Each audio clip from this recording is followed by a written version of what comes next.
Good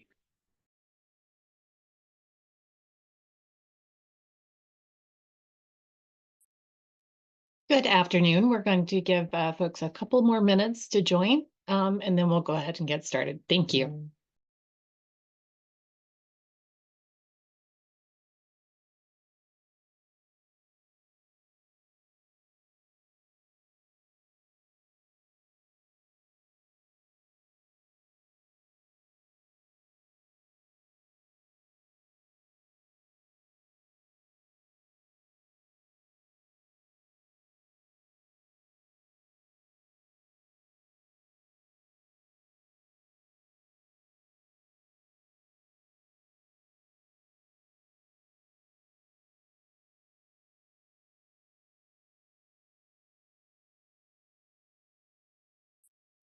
And if you're just joining us, we're going to give people a minute or two to join. There's a few people that are in progress.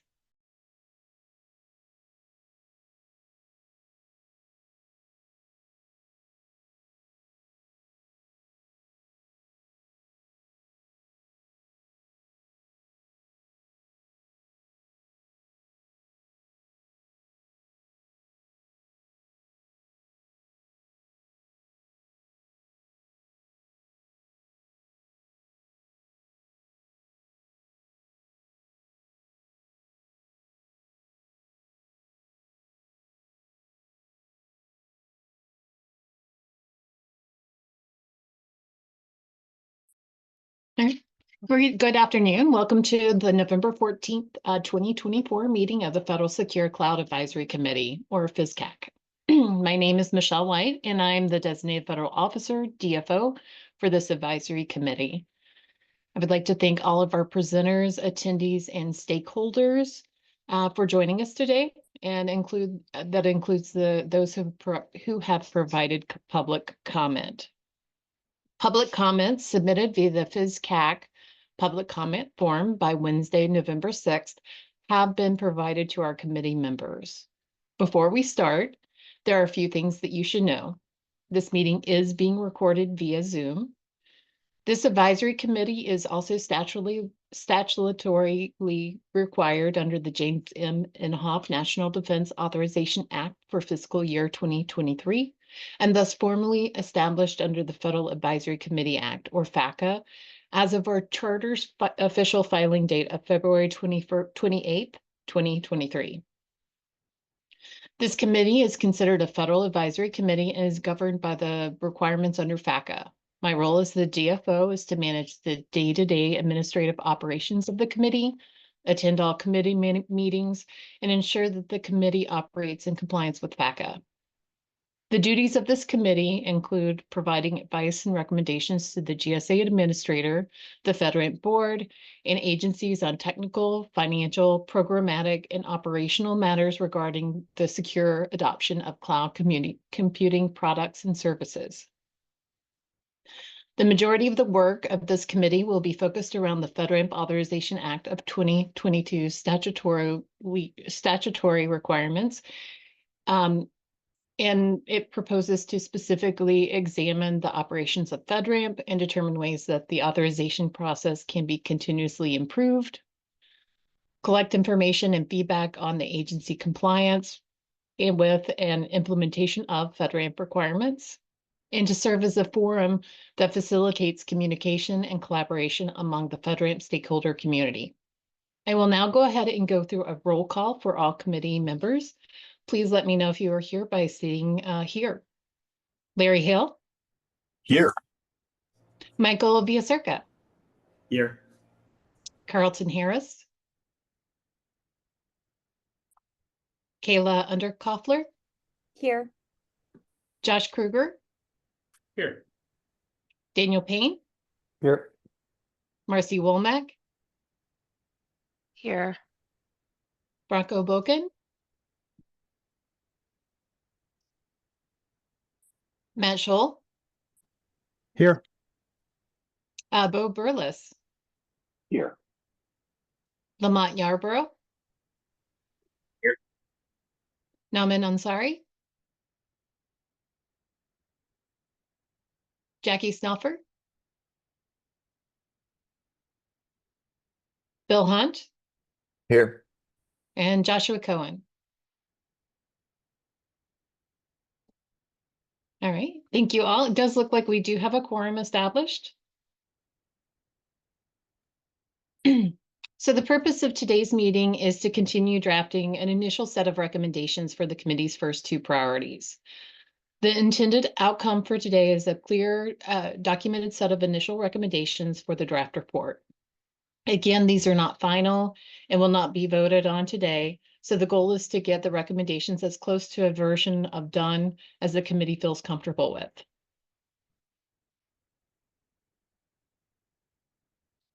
For our agenda, we are going to have our welcome to call order that will take place from 12 to 12:10, and we'll jump straight into public comments until 12:30, followed by a brief chair remark until 12:35. Next, we'll dive into our continued deliberations from last meeting, discussing any additional individual discovery and capture initial recommendations live in a draft report until 1:35. We'll follow that by a short 10-minute break until 1:45. Following the break, we'll spend the rest of the meeting continuing the committee's deliberations on the initial recommendations. And then we'll end the meeting no later than 3 p.m. by sharing our next steps and closing remarks. If at any point we ended an agenda item early, we'll just move forward in the schedule onto the next item and allocate the additional time to drafting the recommendations. A few housekeeping items for our committee members and speakers today. Please be sure to identify yourself before speaking, so those who are listening online or reading the minutes after the meeting will know who made which comment. This is a virtual meeting. Please make sure that your microphone is muted anytime you are not speaking. When it's your time, when it is time for the committee to deliberate and you'd like to raise your hand, please click on the reactions button on your menu bar and then click raise your hand. And remember to click lower your hand when you are done speaking. If you send us a chat to our producer with content that you'd like to add to the report, which is encouraged, please be prepared to raise your hand and to discuss with the committee what you have sent to the producer. Only the host of this meeting can see the chat responses so that others may not know who submitted what comment. Lastly, if you are not a committee member, please hold all your comments until the public comment period. And again, please ensure your microphone is on mute otherwise.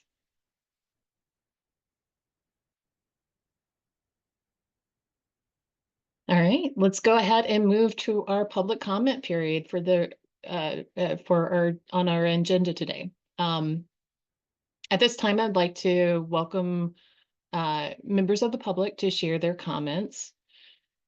To our speakers, please note that there's going to be a timer that will be displayed on the screen indicating your time remaining, and the alert will indicate that you're out of time.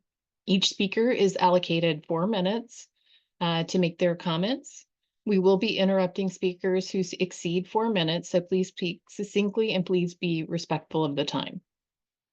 As a reminder, all public comments that were submitted by Wednesday, November 6th were presented to the committee members prior to this meeting.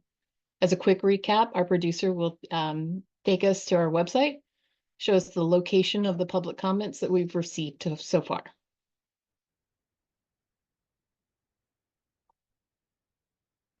It looks like we did receive one comment from Hazim El-Dadoki.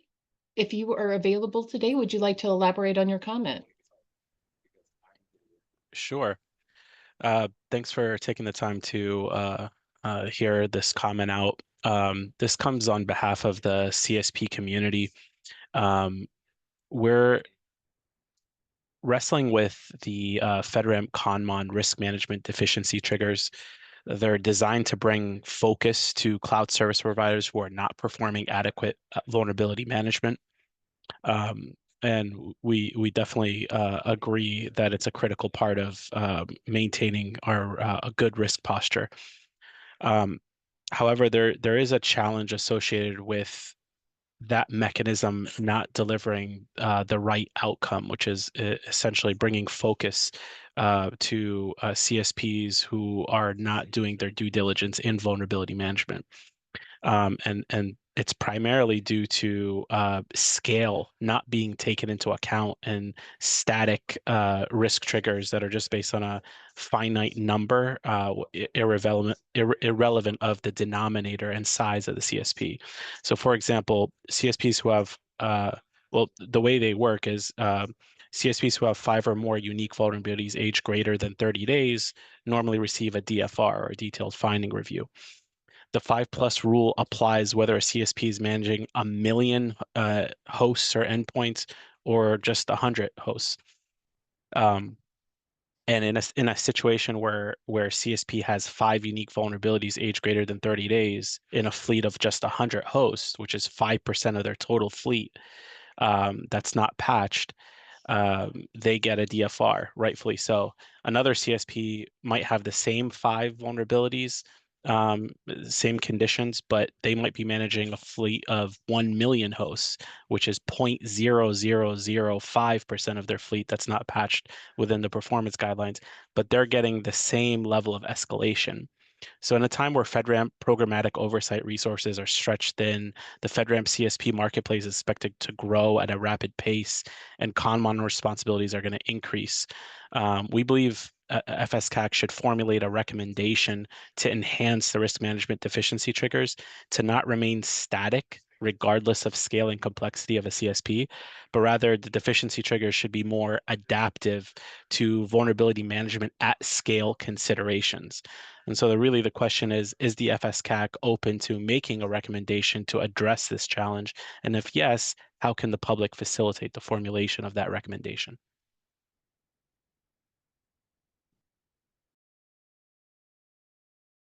Great. Thank you so much, Hazim. Moving on, it looks like we did have another comment that came in today. Laura Navaratnam, if you are available, would you like to elaborate on your comment? Absolutely. Thank you very much. So good afternoon. My name is Laura Navaratnam. I'm the Executive Director of the Cloud Service Providers Advisory Board, and we are a members association representing CSPs across the federal cloud ecosystem. And my question relates to reciprocity. So the FedRAMP roadmap looks to increase the authorizing capacity of the FedRAMP ecosystem in line with the OMB Modernizing FedRAMP Memo strategic goal to rapidly increase the size of the FedRAMP marketplace. One of the primary contributors to this goal will be the outcome of the Agile Delivery Pilot that hopes to remove explicit FedRAMP approval for every change, so long as a CSP demonstrates due diligence in their change management processes. But only federal civilian agencies will benefit from the outcome of this goal if the challenge of reciprocity for IL4 and IL5 when a cloud service offering is approved FedRAMP High isn't addressed. Further, the parity gap between FedRAMP moderate environments and those hosting DoD workloads will continue to be exacerbated as cloud service offerings are approved at a more rapid rate in FedRAMP moderate environments versus DoD IL4, IL5 environments.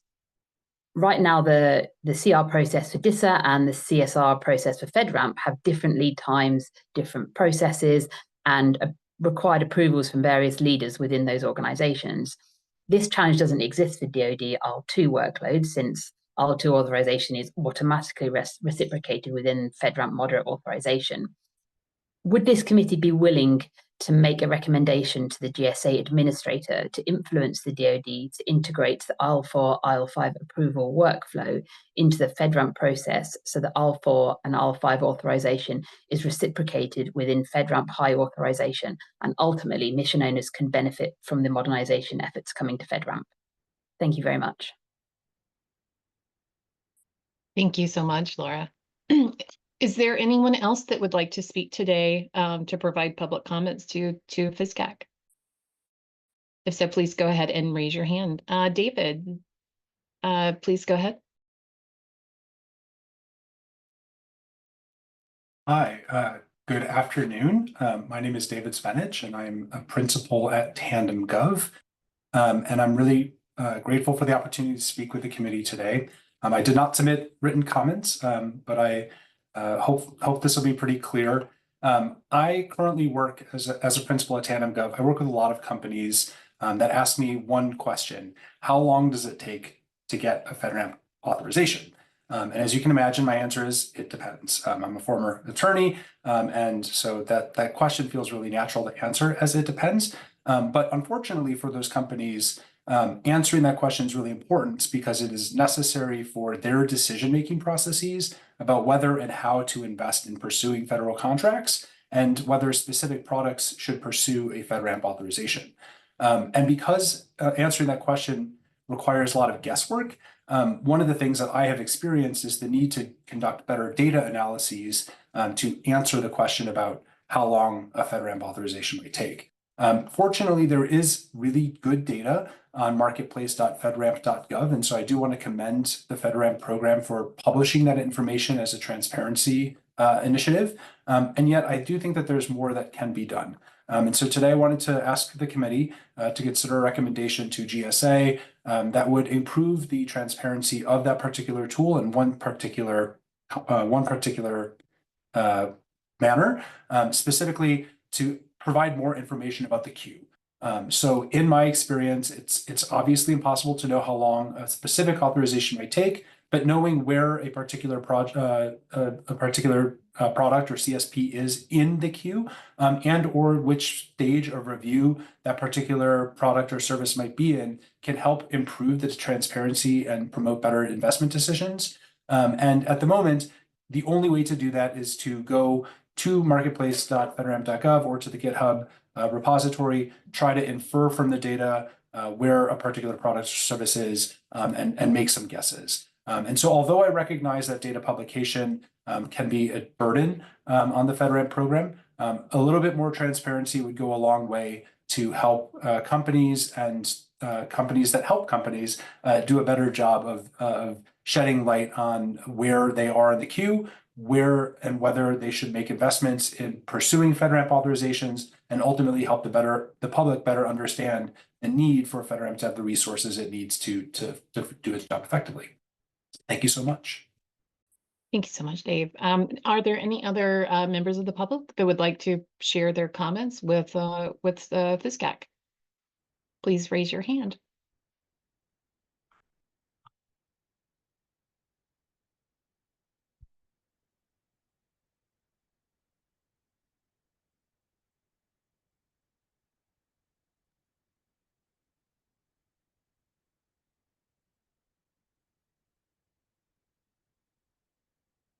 Okay, it looks like we don't have any other public comments today, so this will go ahead and conclude our public comment section for today. Thank you all so very much.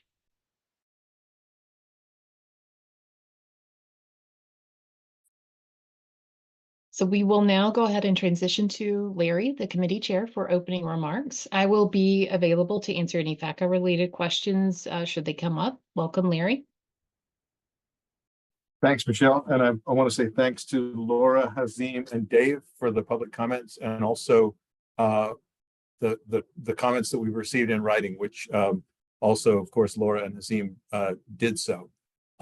So I want to start by providing a brief recap of our priorities and what we covered during our previous meetings, and then set the stage for our meeting today. So as a reminder, going back to our July meeting, we further refined our top priorities and decided to begin developing recommendations for the two listed on the slide. And we were also given two additional priorities from the GSA administrator, but agreed to address them after working through these two first. So our work today will continue to focus on these two priorities. Now, during our last meeting on October 3rd, we agreed on our report structure, keeping it the same as our report structure from last year. And we began to draft the problem statements and recommendations for our two initial priorities. So today we'll continue deliberating and documenting our initial recommendations in the draft report, further clarifying the problem statements and refining our thoughts down to a set of the initial recommendations for the two initial priorities in the draft report. Please note, today's overall purpose is again to only draft and refine the report, Nothing on the report is final until we hold an official vote. The goal is to get close to a state of done that the committee feels comfortable with. So I encourage all of you to speak up with any key information or initial recommendations you'd like to propose. When you have a specific wording you'd like captured in the report, please either state it very clearly for our producer to capture live, or preferably send it in the chat so she can copy and paste it into the report. And as a reminder, as Michelle said earlier, if you do send information to the host in the chat that you want captured in the report, please be sure to also raise your hand and speak to it so that others know who added what comment to the report. In response to the committee's request for updates on FedRAMP's roadmap, OMB memo implementation, and on last year's recommendations, we have decided to invite FedRAMP to present at our first meeting in the new year. This timing will allow for more comprehensive updates, as plans are in the process of being vetted and finalized. Additionally, we welcome any requests for speakers or panels the committee would like to hear from during our next meeting to support the work on our next two priorities. So, what questions does the committee have?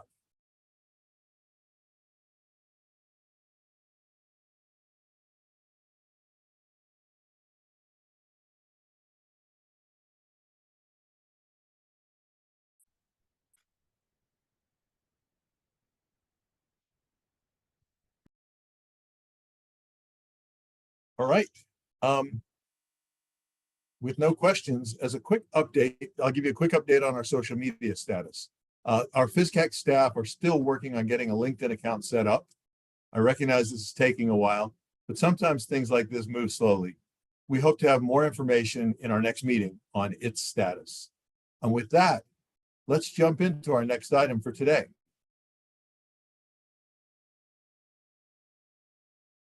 So this draft report was sent to committee members last Wednesday, November 6th, for your review. In our last meeting, we agreed on the report structure, and we also began our deliberations on these first two sets of recommendations. To ensure we address both priorities today, I propose we spend our first hour of deliberations on the first priority, then move on to the next priority for the second hour, and we'll make sure we have about 10 minutes to circle back for any additional comments at the end. Remember, we're striving to get to a state of done that the committee feels comfortable with. And with that, let's dive in. Let's quickly review the problem statement and recommendations for the first priority from our last meeting and start from there.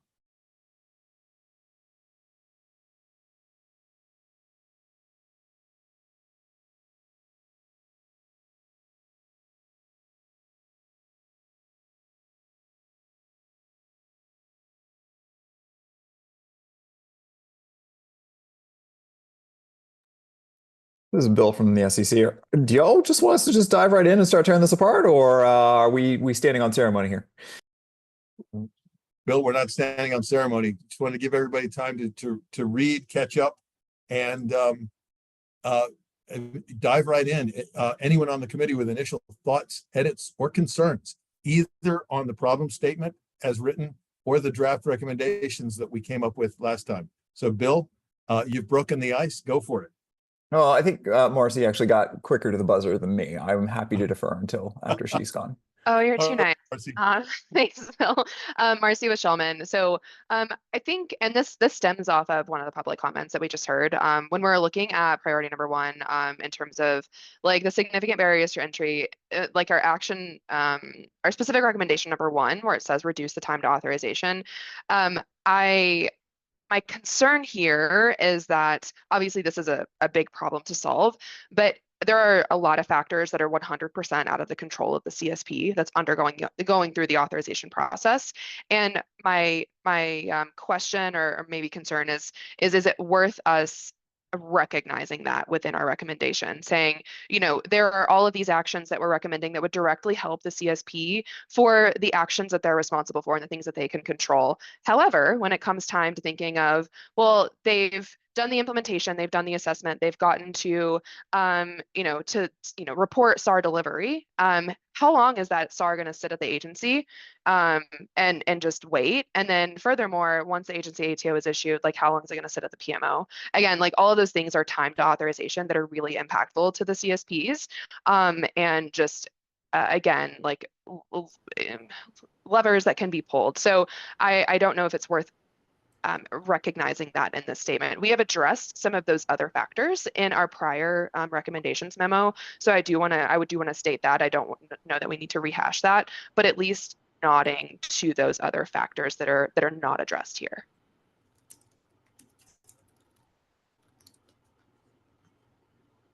Thanks, Marcy. Bill.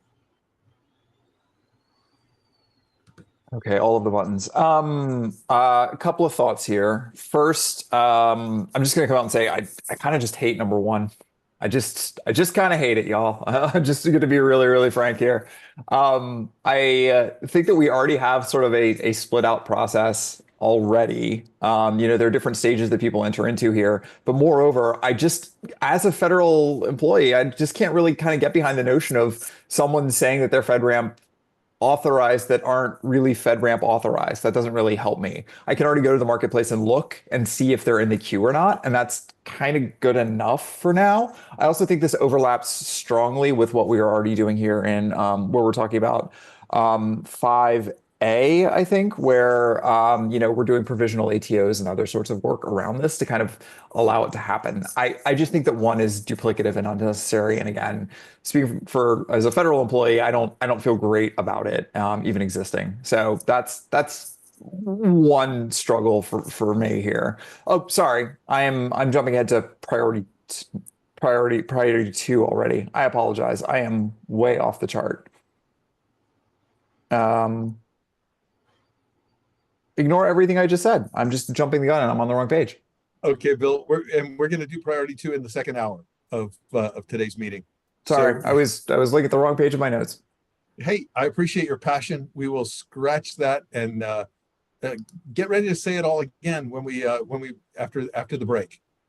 Sorry. No worries. Now back to priority one. And thanks, Bill. We needed that. Back to priority one and Marcy's comments. Any additional, and again, if you have specific wording that you want to put in the chat to our producer, please feel free to do so, wording changes, but also please state them so that we know who they came from, so that everybody knows who they came from. The producer's going to know, but for the record, we want everyone to know.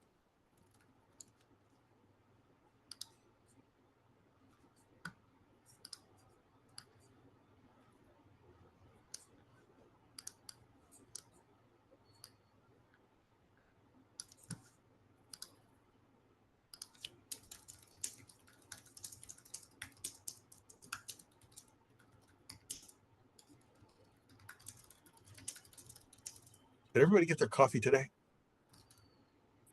Some of us have our hands up, Larry. Can you see us? Oh, good. Thank you. Thanks, Matt. I appreciate that. That I wasn't seeing. So I got to change my screen here. Go ahead. I'll let Bo or Michael go if they want. Oh. I don't mind.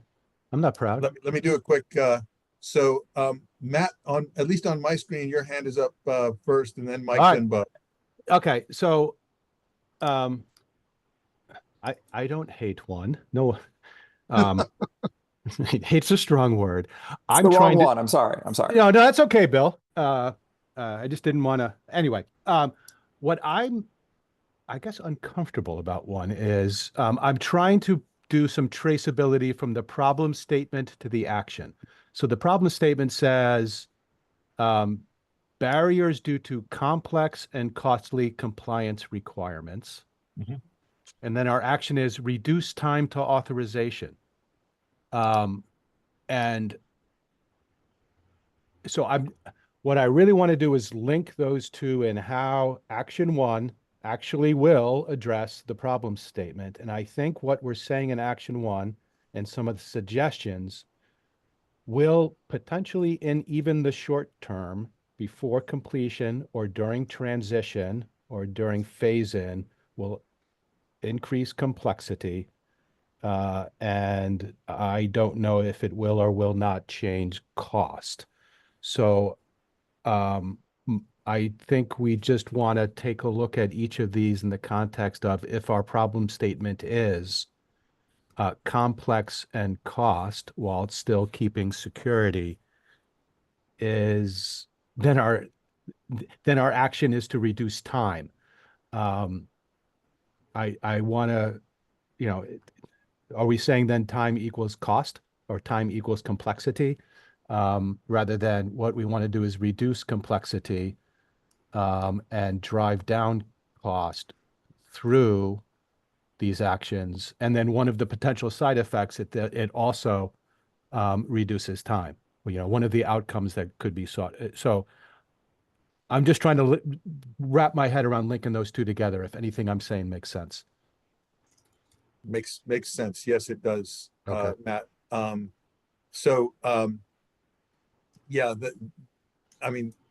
as we drafted action one or recommendation one in the actions, we probably need to, as you did, try to trace those back to the wording in the problem statement to see if they, if we're not just implying something as opposed to clearly stating something.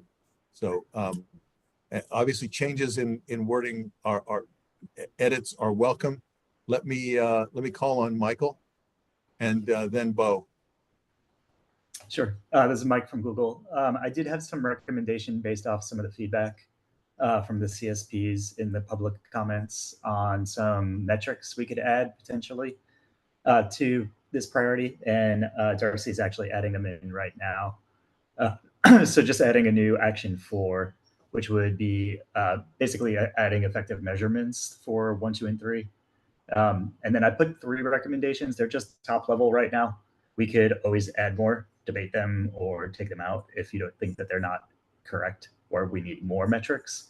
But just trying to help us get a little bit more specific and move forward on this one. Thanks, Mike. So we see the changes appearing in front of us on number 4, and appreciate that. As we digest them, we can certainly come back to you for with questions. Bo.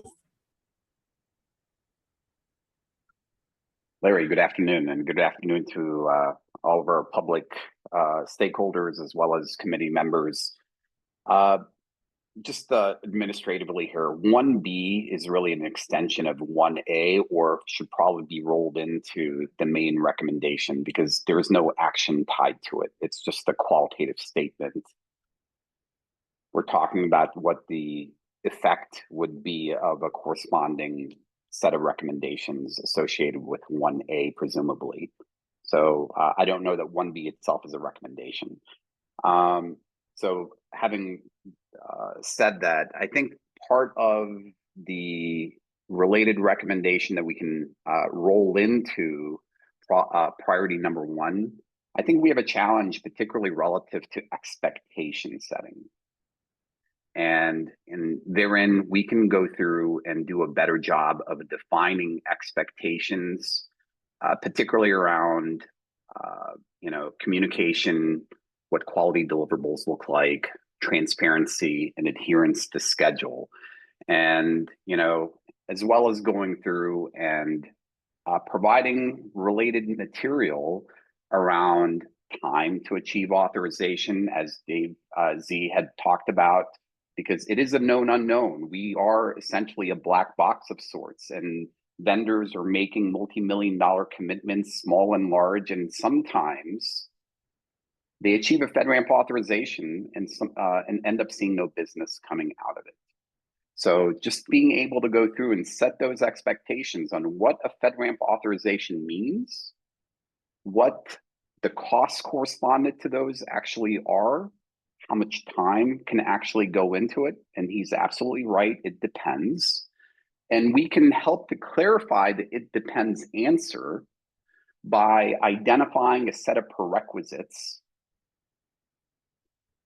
relative to the meaningful management, technical, operational type controls that really should be in play. I know FedRAMP has a program corresponding to the FedRAMP Ready process involving a set of self-assessments, but I think some of those things oftentimes get missed. They're in part of the communication, just to make sure that organizations understand, the investments that they have to make, the level of documentation, the level of technology controls that have to be brought to bear. And so expectations management, particularly relative to ensuring both initial commitment as well as ongoing commitment to the program, are really fundamental. So if there is an opportunity for us to go through and set a recommendation that we send over to the GSA administrator that focuses on having the FedRAMP board or the FedRAMP PMO more clearly enumerate some of those prerequisites relative to time, cost, key controls that are really fundamental to answering the question of how long is this going to take. That's going to help to go through and clarify some of the questions that are likely to be asked across every organization as they look at the FedRAMP opportunity and whether this is right or wrong for them.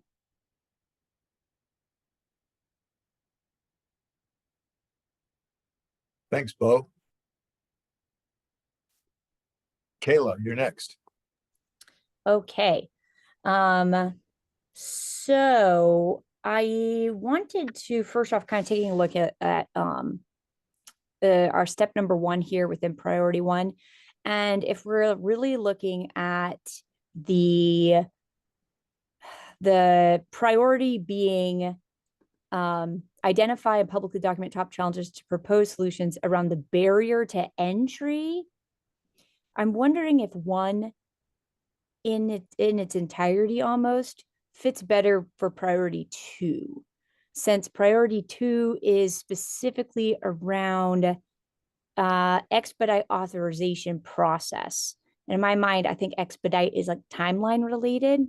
And so as I was thinking through that, I was also thinking, so is priority 1, we're wanting to identify barriers to entry for the ecosystem, right? So is barrier to entry, we're wanting to identify the challenges that keep people from FedRAMP completely. I think this is like a good question for us to ask ourselves here. Are barriers to entry things that are keeping people from participating in the FedRAMP ecosystem completely? Or is it more barrier to entry as in, it's clogging up the process to become fully authorized? Because in that case, it almost really kind of wanted to start to blend together. So I don't know that I necessarily have a direct set of other recommendations based off that, but it's a good question we should ask ourselves is barrier to entry, what does that mean for this? And then our recommendation should be tied back to that, kind of linking what everyone's been saying about these recommendations being tied back directly to actions achieving the priority. And then, yeah, I also just a sub note, I would vote that 1 fits better into achieving authorization than from people not being able to enter into the FedRAMP ecosystem. Great point, Kayla. I think and that also supports the point that Matt made about reducing the time being not necessarily addressing priority 1, but your point, it does directly address priority 2. And what does the committee think about barriers to entry? Is it, as Kayla described, things that absolutely stand in the way of somebody getting into the FedRAMP process, deciding to use the FedRAMP process? That's absolutely a valid definition. And have we interpreted it that way in our recommendations?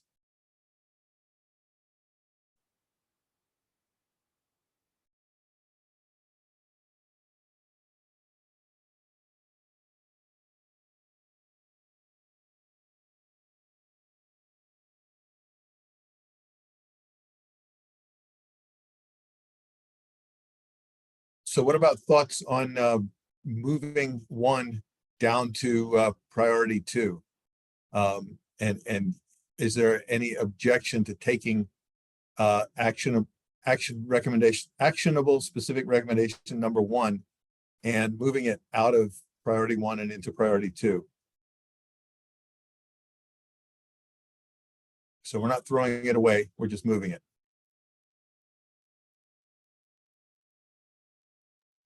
I think that makes sense, Larry. Thanks, Bo. Appreciate that. That trace is better.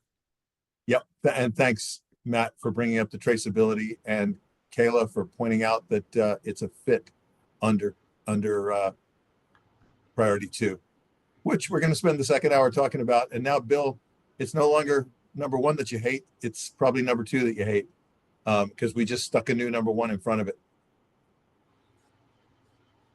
All right. And it is, I do appreciate how the public comments that we listened to at the beginning of the meeting tie into these recommendations.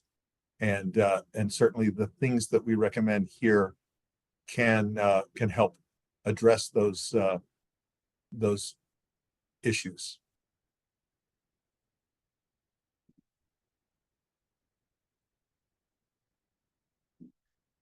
Kayla. Just to continue along I like now the new one here for priority 1.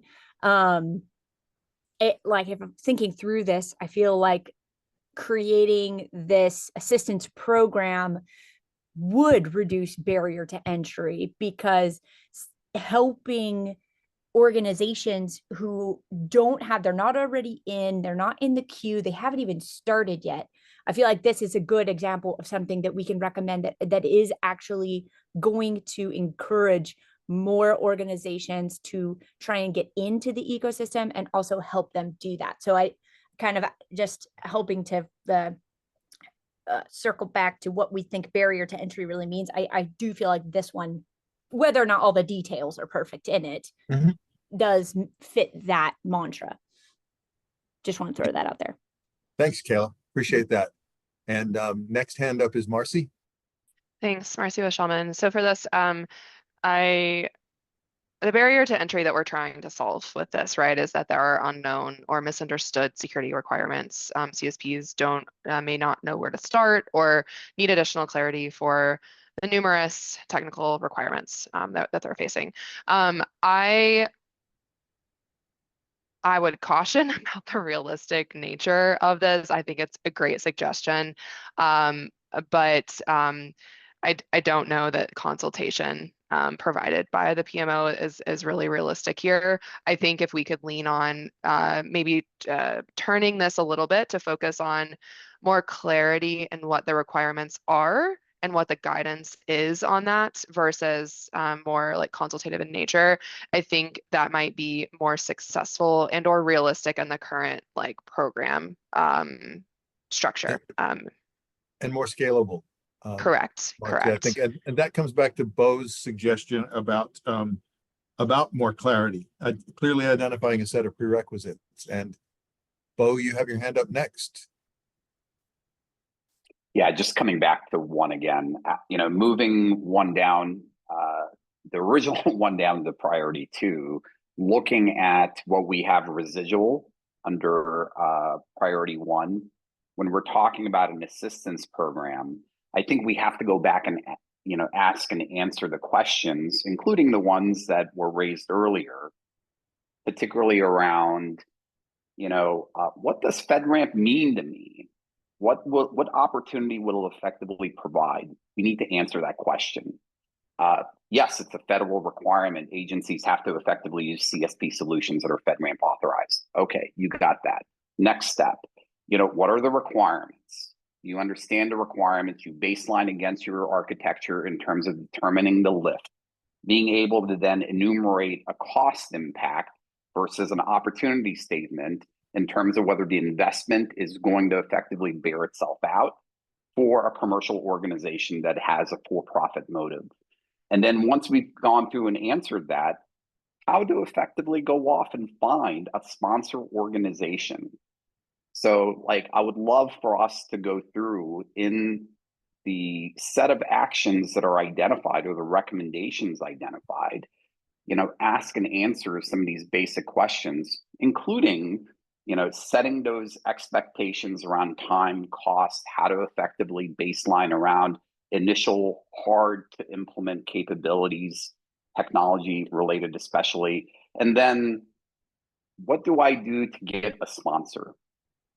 Like how that process should effectively work. And I think the requirement is really on the government, on the PMO, to be able to go through and clearly and transparently answer that question, because we've heard through these committee meetings over and over again the challenges that organizations have in terms of just wanting to find somebody that they can collaborate with, understanding that they've already made the strategic decision to take part in the FedRAMP program. So I'd love for us to be a little bit more prescriptive. Right now, it is very high level, and these recommendations as written can mean anything in my view. So the more prescriptive we are, I think the better and more effective we can be as a committee. Agreed. More prescriptive in our recommendations and more prescriptive in the outcomes that we expect either the FedRAMP PMO or the board to respond. Yeah, and if I could, this is Marcia Shulman, if I could build on something that Bo mentioned, I think, the part about the government providing or the PMO providing clarity and maybe facilitation is probably too strong of a word, but regarding agency sponsorship is the only way to get into a FedRAMP authorized status at this point, and that unless there is an update that the FedRAMP program can share around the program authorization path, that is it. And so and we've heard to everyone's point, agencies are increasingly unwilling to sponsor for a variety of reasons. So that I think is a significant barrier to entry that we are not addressing. So I think that there's worth expansion on that. And I can work on wordsmithing something and sending it in the chat. Thanks, Marcy. Awesome. Yeah, honestly, in plain language, identifying the real barriers and then formulating our recommendations to address those barriers. And it may just be a more clear prescriptive how-to with actionable checklist of steps to go through. And more than that, resources to tap into to help you figure out the next step. And Larry, if I may, I would literally identify the sponsorship challenge as an explicit recommendation, as opposed to going through and capturing that. It should be like a 1C, right? Yeah, it is. The sponsorship challenge is a barrier, right, Bo? I mean, that's essentially what we're saying. Correct. Yep. So let's do that. I think it should be outside the technical assistance program. I think it does need to stand alone, but probably as 2 or 3, not 1C. Mm-hmm. Yep. I totally agree with Marcy.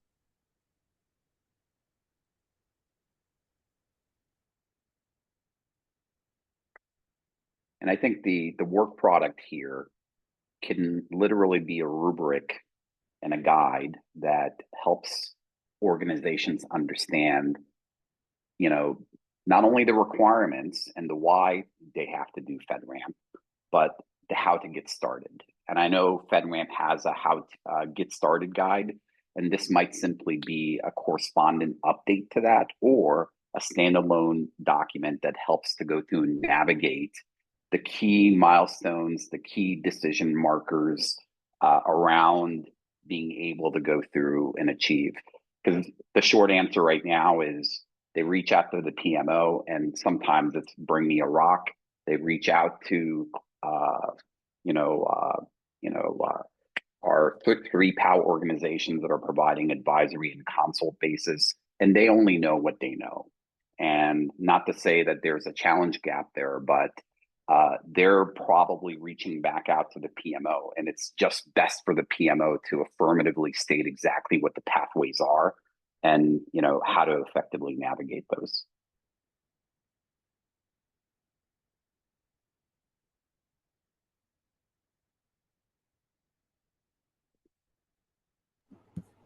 Thanks, Bo.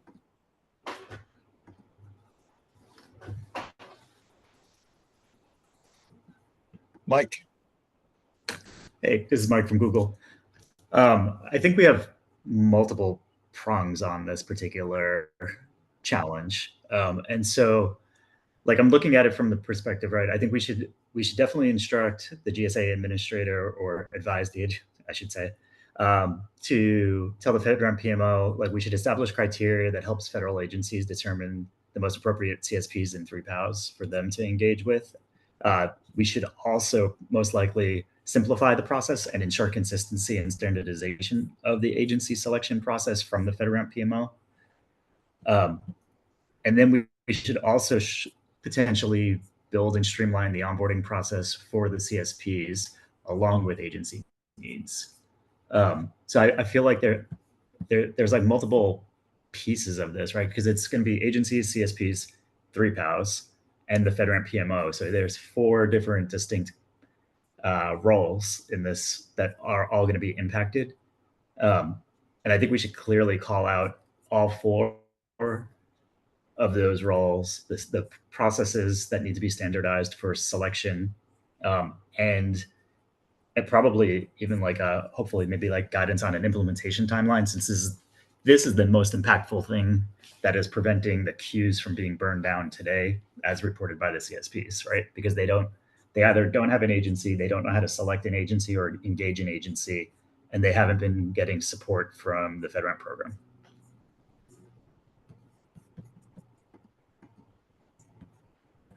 Bill. I'm gonna do the usual thing where I say something that might be wildly unpopular, but I want to poke at this bear a little bit here. As we're talking through all of this,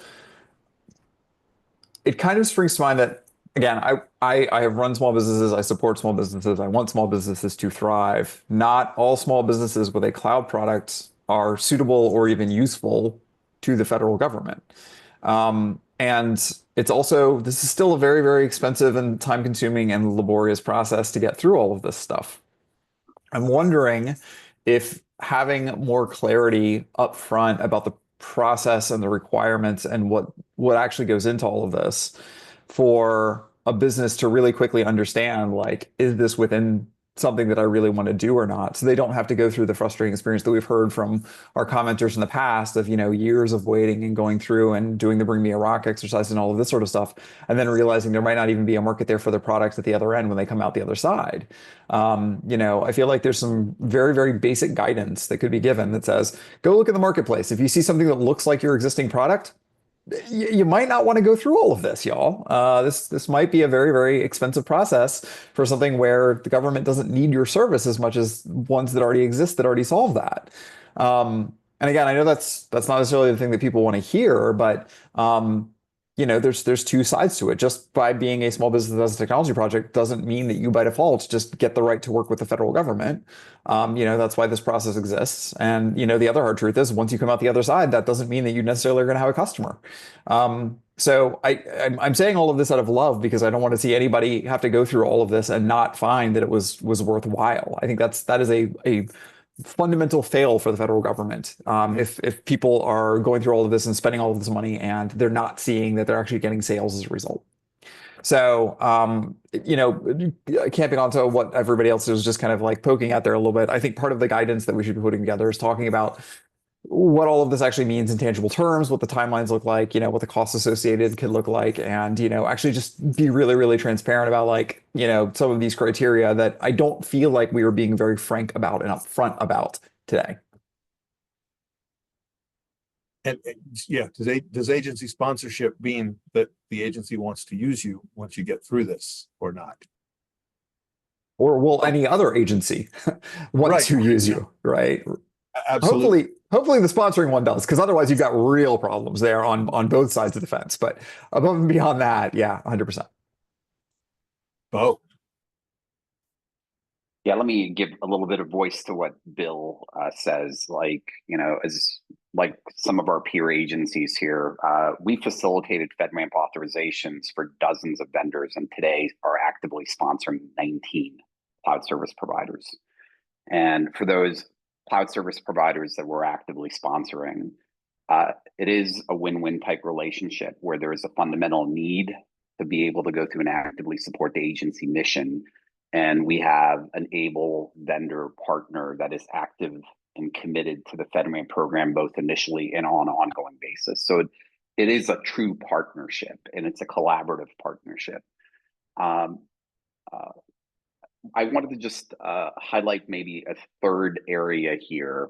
And this is a challenge that we're experiencing for ourselves from a federal agency perspective. You know, we've recently had OMB issue the new FedRAMP policy memo, M2415. And within M2415, it calls out in section 3 the scope of FedRAMP, specifically in that it is applicable to cloud computing products and services that create, collect, process, store, maintain federal information. And within that scope, it calls out a set of exceptions. Those exceptions are being misunderstood or being improperly applied. And a recent example I have is a federal, a technology service provider presently providing on-prem services is modernizing and moving outwards into cloud and providing their service on it as a service basis, as a cloud service provider solution. And they spent a year building this out and incorrectly presumed that one of those exceptions applied to them and they did not have to achieve a FedRAMP authorization. And after a year of doing this, they came back and, you know, after being told that they did have to achieve a FedRAMP authorization in order for us to use, they were literally months behind. And so I think some very specific guidance around the exception clauses that are enumerated in section 3, scope of FedRAMP, corresponding to M2415. This is perhaps not a barrier to entry, but part of the actual applicability, scope, and understanding of FedRAMP overall that would help organizations, you know, a whole lot more clearly. Agreed. Thank you. Daniel. How's it going? This is Daniel from Databricks. I guess, you know, looking at that bullet 2, part A, you know, there's only a handful of agencies sponsoring most of the CSPs in the marketplace, but this is kind of, that's sort of focused on, you know, CSPs getting started. I guess maybe the elephant in the room is how can we encourage more agencies to sponsor? You know, do we need incentives? Is there training? I guess the open question to the group is, what would it take to get agencies to take responsibility and sponsor more CSPs?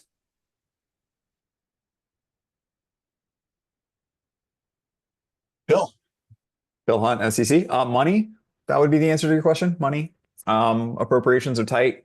Appropriations are increasingly tight. We still are under a CR right now, so nobody is spending money on anything. And who knows what the budget foretells in the future. And again, I brought this up when OMB first proposed this, you know, 8 months ago. Like, money is not magically appearing for us to go through the authorization process. We barely are scraping together the dollars for ATOs for existing tools that have already been through the FedRAMP process. Especially as small agencies, you know, there's just really no chance. And as I mentioned the previous round of this, like, we are the ones who desperately need these cutting edge tools because we are smaller and we need to move more nimbly to be able to keep up. So we need those special purpose tools. So that remains a major barrier that, quite frankly, is entirely in the hands of OMB and Congress. I don't think that there's any nicer way of putting that.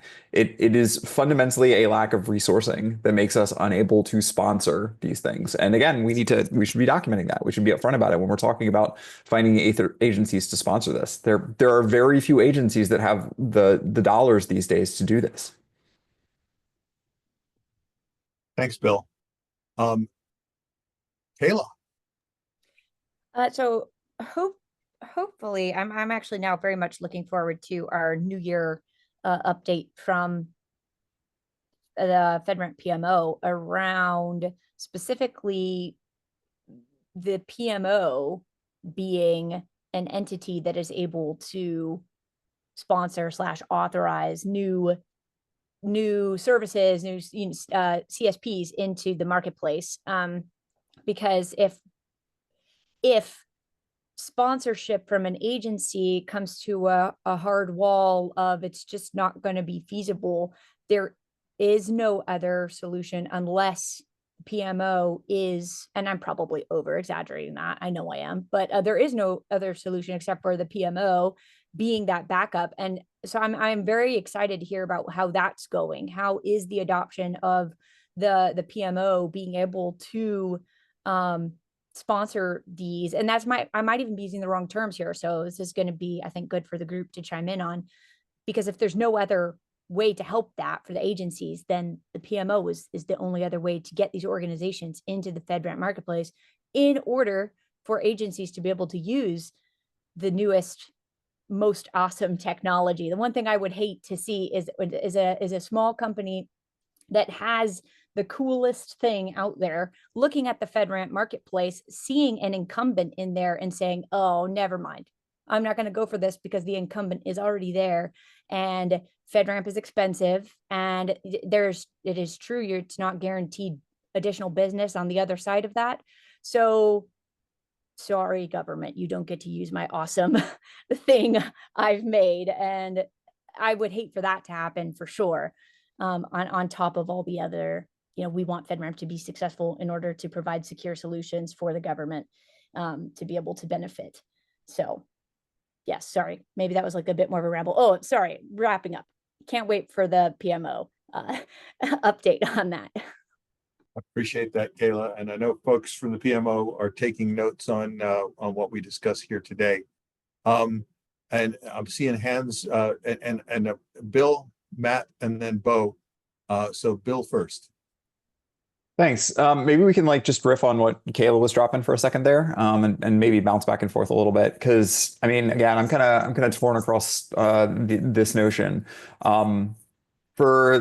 And again, speaking for the federal government, speaking as a federal agency, a small agency, I want to see the FedRAMP PMO, if they're doing authorizations, focusing on the things that the entire government can use. Their goal should be to focus on large scale, big solutions. And unfortunately, a lot of the time, that's major providers we're talking about here. The value of the PMO is being able to authorize things that everybody needs, not little onesie twosie things that happen to just be useful for one small agency. Again, the small agencies need to be able to do that instead. And I know that's not a popular answer, and I know that that's even more demoralizing maybe for small businesses, but that's really the value of it, is to do things that need to be done that's the purpose of GSA. It's the General Services Administration. They provide general services that everybody needs for all of government. It's centralized for that reason. So again, it's kind of the opposite of what Kayla is talking about. That makes more of a barrier entry for smalls if it's being run properly. That being said, there is the exception clause, or that clause in the OMB memo that says that they can prioritize specific services and tools that are needed up the queue as directed. So they said, AI apparently is the thing that's now prioritized up the queue. So AI has to go first because AI is the big hot thing that everybody's doing this week. So I guess AI is the important thing. So if you've got an AI tool, put it in there. Have I said AI enough? Have I met my quota? So I think that's still going to be a major piece of this overall, is thinking through all that. But again, I think countering what Kayla says, if there is already an incumbent solution, it's going to be a lot of money for you to take your competing solution through the end-to-end process. And is that money well spent? And is that money well spent for the government when we already have a solution that does the thing? Again, I know it's not popular, but that is a tough question that we need to think about. And generally speaking, I think a lot of the time the answer is no. Federal agencies pick one solution for a given problem. That's the one they invest in, and that's the one that we all use. And that happens over and over and over again. And it does shut out the smaller businesses. But that's fundamentally how the government is designed. That's what the FAR says we're supposed to be doing. So again, I know that's not the popular thing to say. I love small businesses. I've run them, but that's kind of what we do. Happy for people to riff on that, by the way. I'm up here on my soapbox. So the order that the hands are up is Matt and then Bo and then Marcy. All right, I'm going to do a combo riff of the last three comments. I think, I'm not sure. I'm still processing still processing Bill here. So I'm having a buffer overflow. So we keep saying that, FedRAMP authorizations are expensive, but also FedRAMP authorizations are expensive. So if and when PMO authorizations other than sponsoring authorizations are going to be allowed or be conducted, I think we need to have some kind of global statement saying, in order to achieve these outcomes, there needs to be a significant and serious resource investment into the FedRAMP program in order for them to achieve the outcomes of both the recommendation and of the OMB memorandum. With the, I don't know, I'm riffing now, with the belief that this upfront investment will more than have a positive ROI by addressing the barriers and increasing the capabilities available to the government. So that was a lot of words to say, hey, if we want to do this, FedRAMP needs resources, and we need to also, in the time of CR and uncertainty in budget for next FY, which may not come until February at the earliest, to say that this is a good investment as well. Thanks, Matt. Bo. Yeah, it saddens me to hear Bill's comment. It is somewhat true, but it is reality, unfortunately. But it saddens me largely because we don't want to be anti-competitive, and we don't want to effectively limit competition. We want to create a competitive marketplace where agencies have the ability to effectively go through and seek out opportunities through a multitude of cloud service provider solutions, not all of which are going to be exactly the same. And so that needs to be a foundational aspect of, I think, the FedRAMP program, and should really be one of our priorities as we look at our recommendations. The second aspect, and it comes down to resources. I know Bill mentioned this again, but there's also an element of risk. Agencies don't go off and do FedRAMP authorizations because of A, resources, and two, the corresponding cybersecurity risks and the impact of a breach that might effectively spill back over to them in terms of, well, the quality of the package, the corresponding risks that may have been accepted, the alternative implementations that may have been deemed acceptable that were not, the residual aspects around continuous monitoring to make sure that the level of security achieved continues to be prevalent over time. So from the risk aspect is its own separate challenge. But in terms of resources aspect, how do we solve this beyond Congress, beyond OMB? One thing might be for us to go through and ask for a specific recommendation to think outside the box. We do have other models across government where vendors essentially go through and contribute into, an initial into their actual standardization.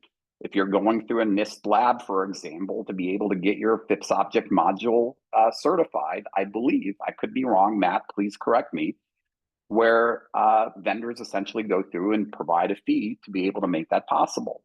So why can't we think outside the box around a recommendation? I'm not a lawyer, but realistically, being able to go through and address the underlying root cause around resourcing, because I can tell you that if vendors achieve authorizations faster, it will end up saving them money.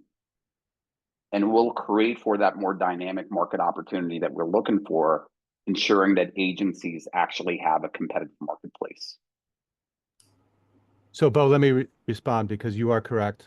In the NIST crypto module validation program, NIST has specific legislative authority to collect fees that offset costs from our validation laboratories. And this is part of our authorities to create and sell standard reference materials as well.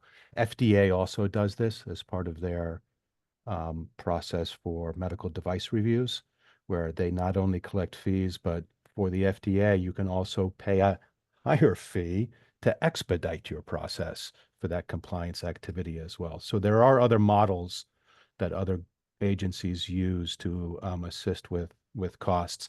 It all comes down to what the authorities of the agency are in the end. And I'm just not smart on that for GSA. You know, we write the laws through Congress and we shape policy. And I'm sure that if there is, you know, consensus, and this is something that industry is wanting and willing to effectively support, there might actually be perhaps not the standard option, but an additional option to be able to go through and address this fundamental need that seems to be constant. And I can't even find a vendor to effectively play with in order to be able to do the work. One of, Bo, to your point, one of the original ideas when FedRAMP was being conceived was charging an upfront fee to enter the process that would cover because obviously the Federal Acquisition Service is mandated to cover its costs.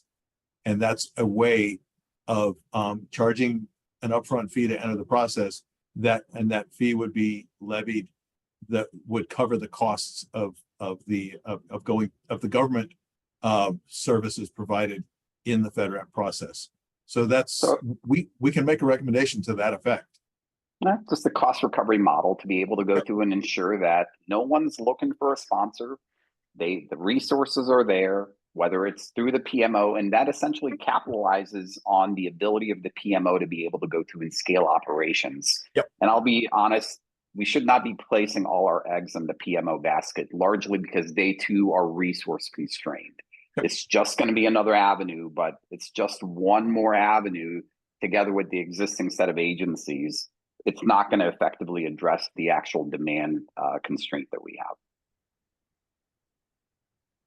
Thank you.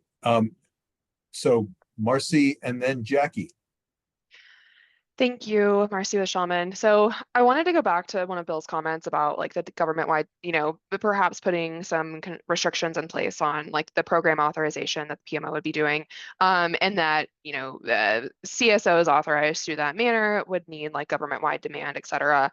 We basically evolved back to what JAB was. So I want to be mindful of that we're not just walking in circles, because that was a key component of being eligible for JAB and being prioritized through JAB Connect or FedRAMP Connect. The other piece of that too is I think we're also circling back to how is a CSP. So this is going back to like government demand of an offering. And the same way that they would try to attempt to find an agency sponsor. Providers don't always know like what the demand might be or who their potential customer is within the government. It is a complete black box. No one knows where to start. And I think that problem still persists even in this idea if we start putting restrictions on that program authorization and eligibility to go through that. So one, I want to be really careful that we're not like getting back into the same situation that we have been in prior to the modernization of the program. Separately, authorization, like the barrier to entry, there are impacts to other government programs. So if we start thinking about CMMC, and we start thinking about every single cloud service provider handling CUI in the DoD supply chain is going to have FedRAMP authorization or equivalency. The equivalency thing is a kind of aside. You know, I think we'd be remiss not to factor that in, especially as we may see CMMC being and rolled out or required in other areas beyond DoD. Lastly, here in terms of like barrier to entry authorization, FedRAMP is considered like the gold standard. We see this come up when we're doing MARSI assessments, when we're doing IRS 1075 assessments. CSPs that have a FedRAMP authorization have a much higher, I don't quite know the word to use, but it affects other programs. And so I think we've got to find a way to increase the capacity of the program, and also the authorization paths to get there. Like, they have to happen together. Thanks, Marcy. Jackie, and then Kayla. Thanks. I was going to address a couple different things, but to tag on to Marcy's increasing the capacity. I'd offer just two thoughts, which is there's a program called State Ramp that we know about. And could we reuse the artifacts from State Ramp inside of FedRAMP? How closely do they align? I don't know. And then the Department of Defense is working toward implementation of what they call a FedRAMP moderate equivalency memo to align with our acquisition regulations. And what this allows is a defense industrial base contractor who processes covered defense information can actually work with a cloud provider using 3PAO, the same FedRAMP artifacts, to assert that they are FedRAMP equivalent. It will not go on the marketplace. We don't want to get people all excited, right? It doesn't go on the marketplace, but that it allows capacity again and availability of cloud providers that are not on the marketplace to be used by our federal contractors, but at least put some rigor around those cloud service offerings that these DIB contractors are using. And I offer that just to say that, again, reuse of artifacts potentially to move these from being allowed to be used by a DIB contractor into how do we transition and reuse the artifacts to move them to a place where they actually are authorized for FedRAMP. And so I think we have capacity that's there that can be leveraged. It's a matter of getting to creativity about how we could reuse artifacts. I don't talk about reciprocity specifically.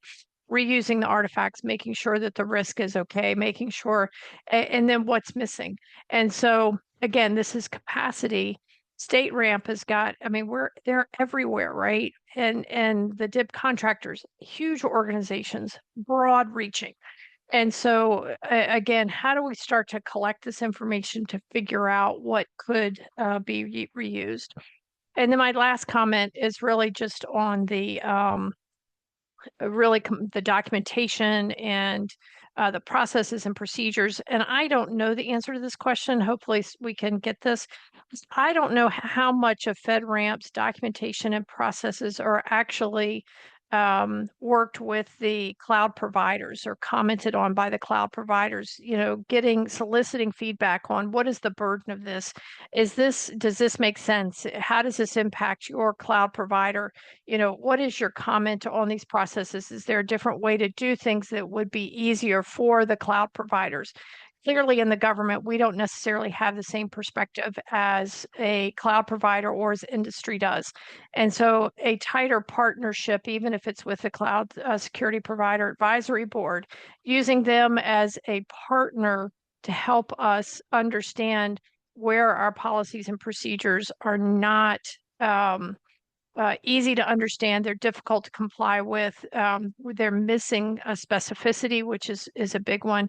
But this would really improve the transparency between FedRAMP and our cloud providers and potentially get after some of these perceived difficulties that are there. And I should say perceived, they are difficulties, that the cloud providers have in understanding and implementing the guidance. That's it. Thank you. Thanks, Jackie.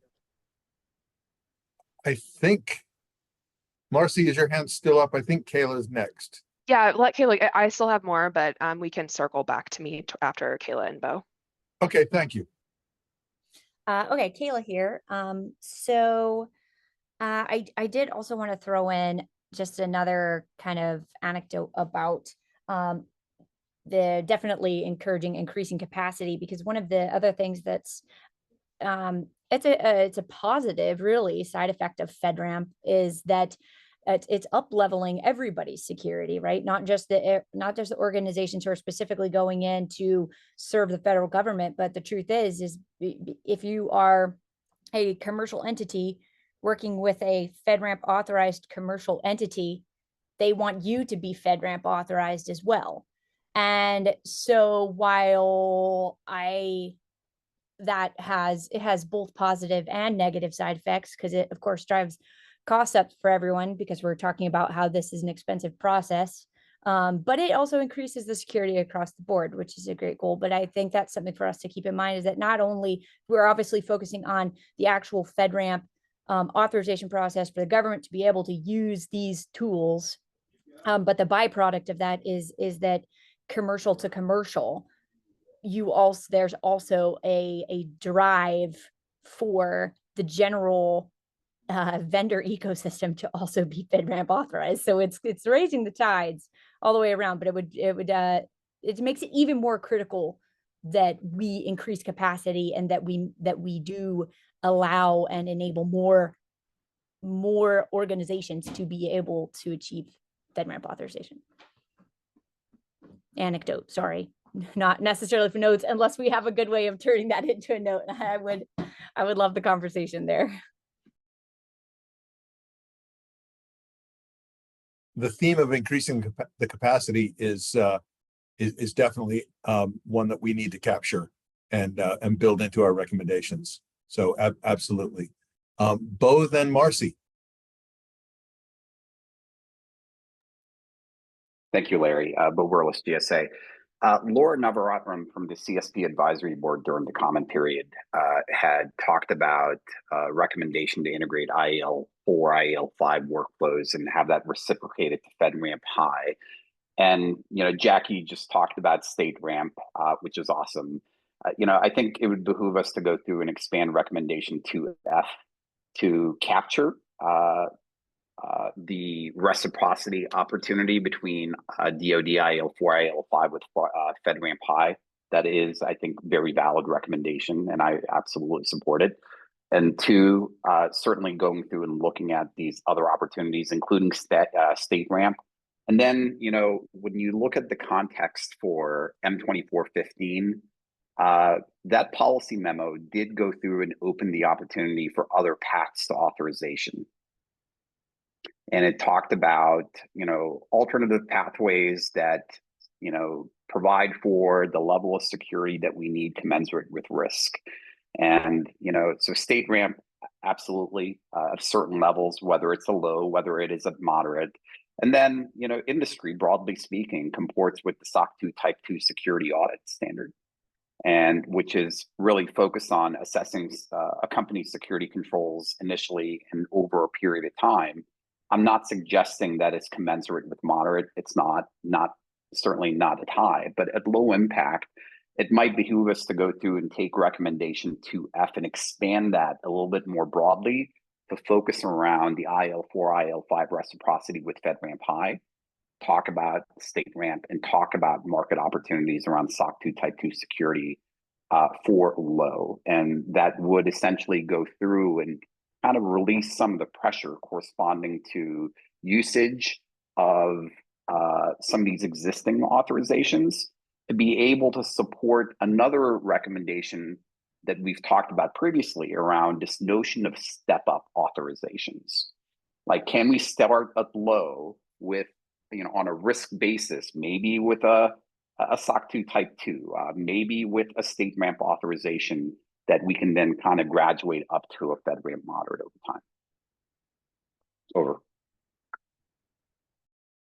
Thanks, Bo. Marcy, then Kayla. Thank you, Marcy Shulman. So digging into these ideas about the StateRAMP and reciprocity. So, from the 3PO side, what I would consider in recommendations on StateRAMP would be like the PMO establishing a reciprocity kind of workflow. For reference, StateRAMP does accept FedRAMP packages. There's no additional rework needed, et cetera, but that doesn't work in the reverse. So, currently FedRAMP does not accept StateRAMP packages. The requirements are the same. There are a few nuances, particularly around FIPS cryptography, but the requirements are extremely limited in terms of the differences between standards, accepted standards and implementation between the programs. So if we're looking at things, guardrails such as timeliness of testing, when the state ramp authorization was issued, like when the testing and timeliness of evidence was performed for that state ramp authorization, and, if it was performed by a state ramp or a FedRAMP 3 PAO, I think that there is a real opportunity to capitalize on that if guardrails are in place. And then regarding IL4 and 5, our experience has been, there is somewhat reciprocity given for like IL4 and moderate and IL5 and high, such that additional assessment is not required. What is required is PMO review. So a CSP would go through their full IL4 provisional authorization process, achieve that with DISA, and then they have to go through the PMO review. They're not redoing their assessment. They're not doing any of that. But from the PMO's perspective, they're going to review, or they're going to view the DISA authorization as any other agency authorization, just as they would from HHS or any other one within the FedRAMP program. So I think that's the barrier that would have to be solved is, respectfully, like why DISA would get special treatment as an authorization program compared to any other agency authorization granted. And then lastly, Jackie, just a comment for you on the FedRAMP equivalency. I think that's a really valuable point. My only, I guess, feedback on that is that CSPs are not going to pursue equivalency so long as there's a 100% compliance standard, which is what it is right now. So there are maybe 0%, maybe 1% of FedRAMP authorized CSOs that have 100% compliance with the FedRAMP requirements. So that is very clearly an unattainable standard. So they're going to view, hey, we need to go get our actual FedRAMP authorization versus just trying to demonstrate equivalency, because they are very different like expectations and standards. Thanks, Marcy. Before I call on Kayla and then Jackie, I just want to mention that we have about 8 minutes left on this topic. And if you have specific language, specific words that you want to get entered into the recommendations document, please do send them to the producer through chat. And we can, it's been a fantastic discussion. So let's move on to Kayla. Yes, Kayla here. I just wanted to call out that we do have priority 3 on here, which we're not 2 yet, but it discusses reciprocity. Although we have called out, I know this was a priority given to us, but it calls out commercial reciprocity. But maybe when we are to the point of getting to priority 3, we might be able to broaden that to in general reciprocity, because there's a lot of fantastic recommendations and topics being discussed here that I think could fit into this whole priority and just broaden this priority. Just wanted to call that out. Great, Kayla. Thank you for pointing that out. Appreciate that. Jackie.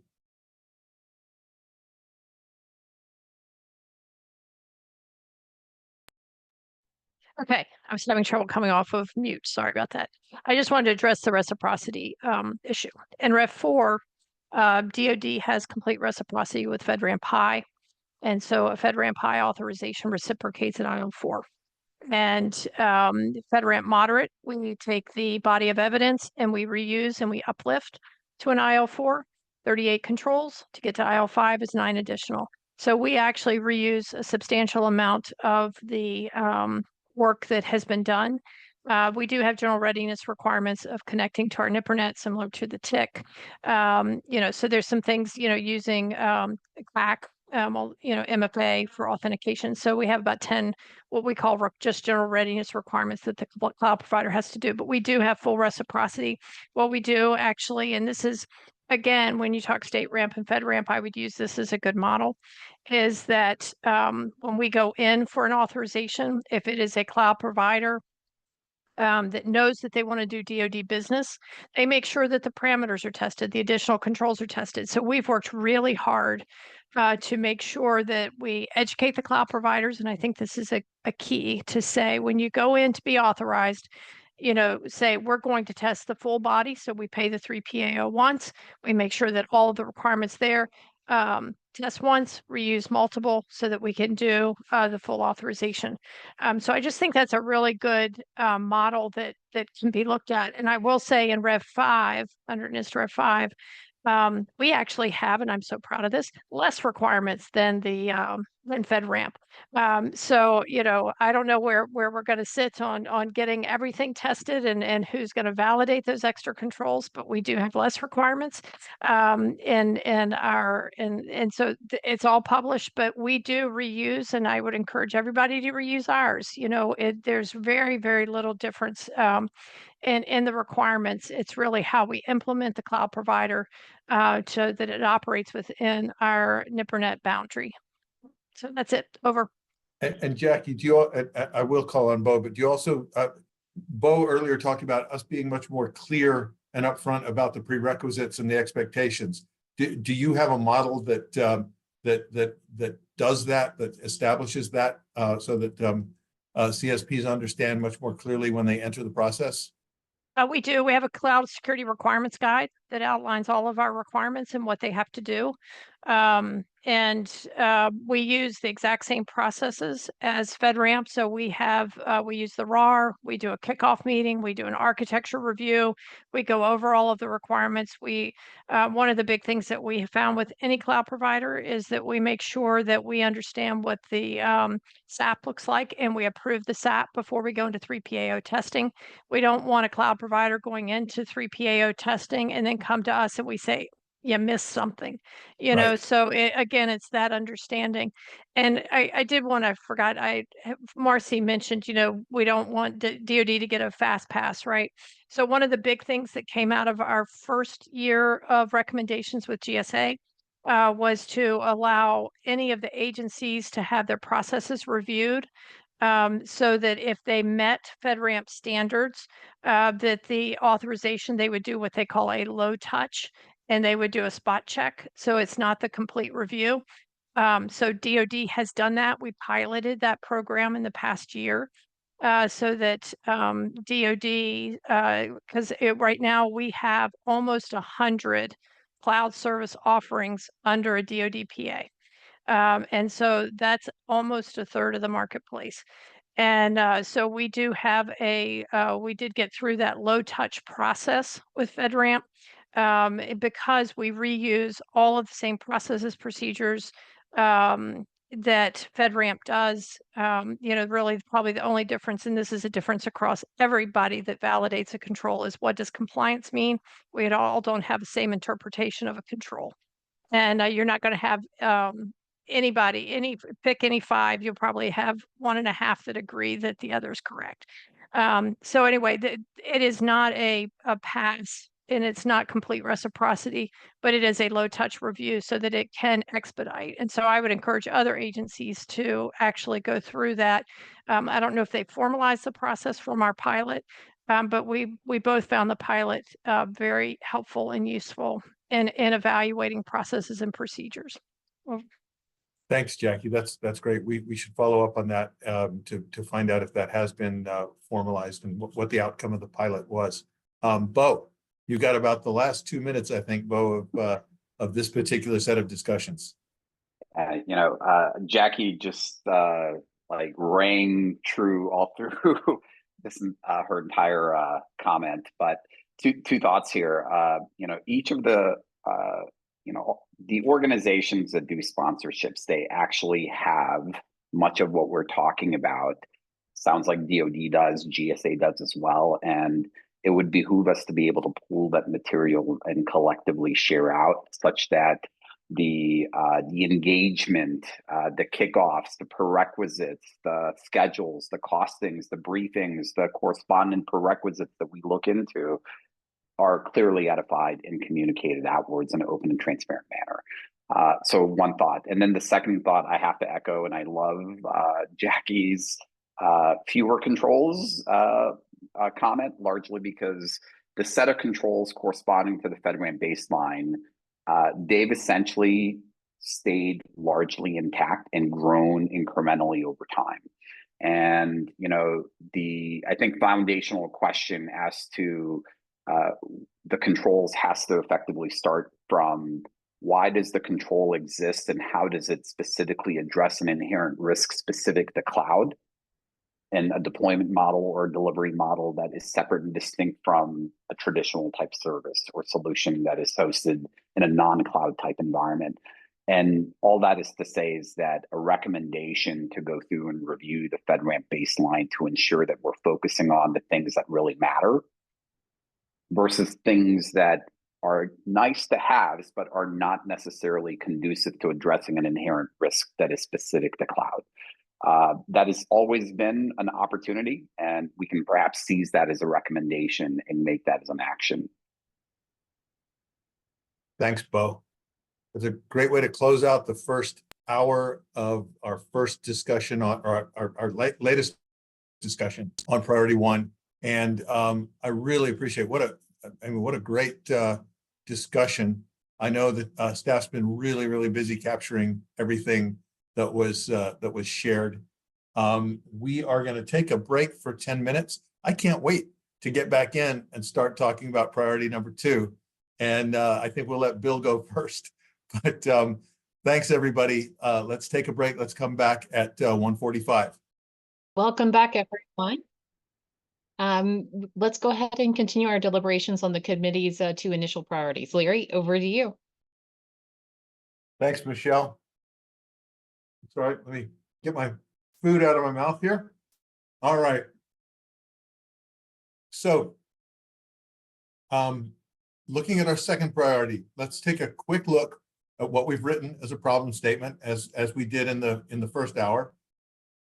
And I'm guessing that Bill will be ready to kick us off on discussing our concerns and recommendations for the second priority.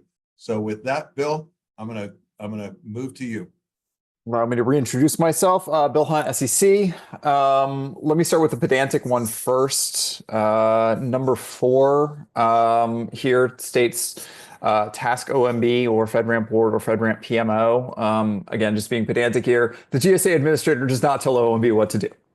So we need to make sure that this language is updated accordingly. OMB tells everyone else what to do.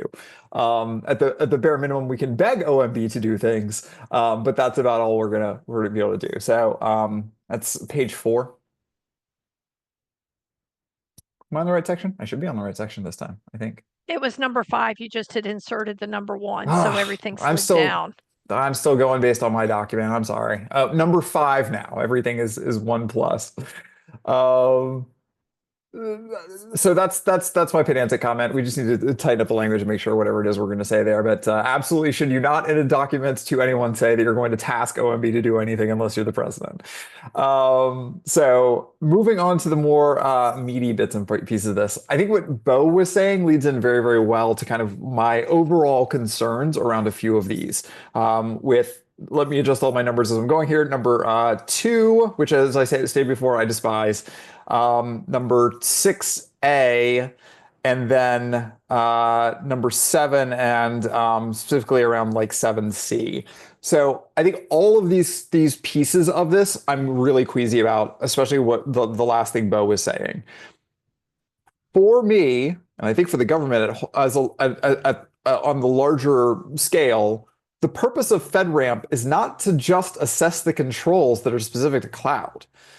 Neither is the purpose of FedRAMP to assess just the minimum necessary controls for we to determine what is safe necessarily. The purpose of FedRAMP is to remove duplicative work from agency to agency to agency. And that means FedRAMP needs to be assessing the maximal set of controls that can possibly be done that cannot be except for those that cannot be assessed at that scale, meaning the ones that are the hybrid controls that are specific to the agency's implementation.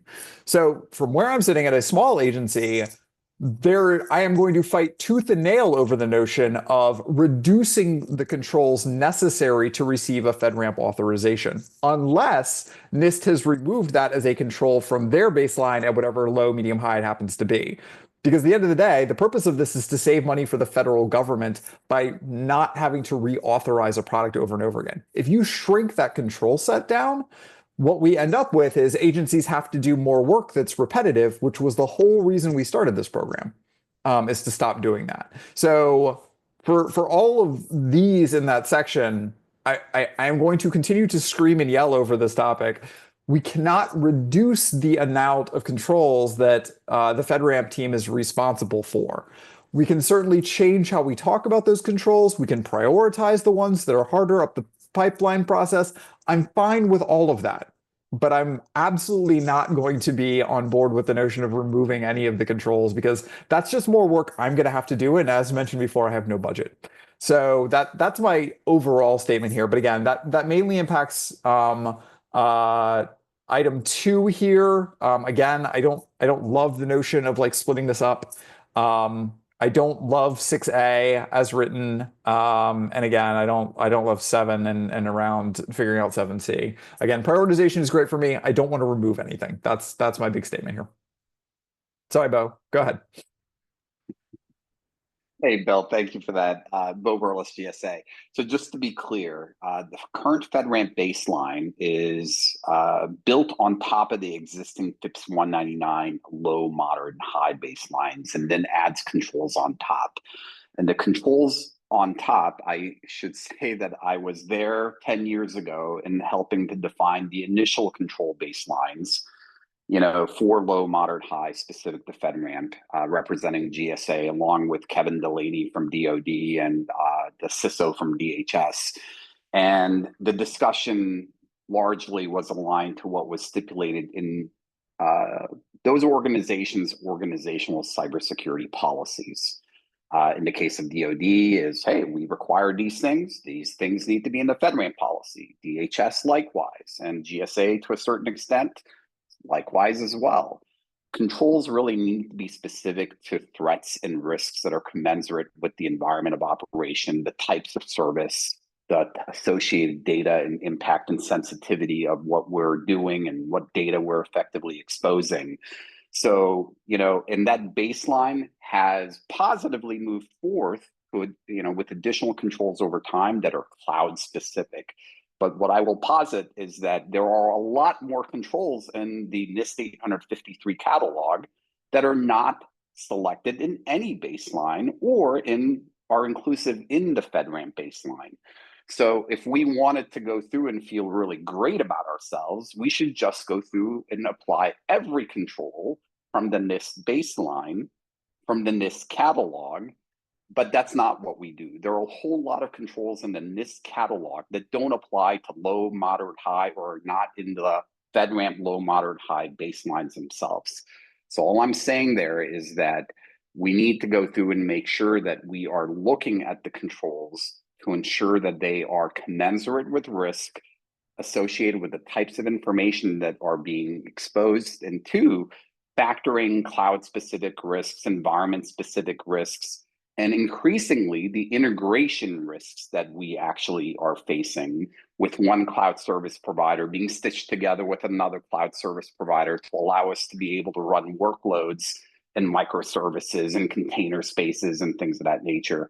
So there is an opportunity. So when Jackie said, hey, we effectively looked through the set of controls and actually removed some, I think that is a positive, right?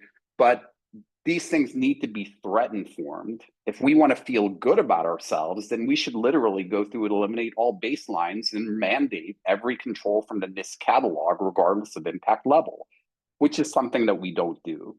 And so if we're looking at this in terms of going through and, making FedRAMP more efficient in terms of cost, time, and barriers, there is a clear opportunity to allow us to have more of a threat-informed, risk-based, environment-sensitive set of controls that are more appropriate. Over. Just to back and forth this a little bit. Sorry, Bill, on FCC again. I'm generally on board with that approach, Bo. The thing that I get queasy about is the second that we remove something that more than 2 agencies do and will be requiring on the other end to get to the ATO.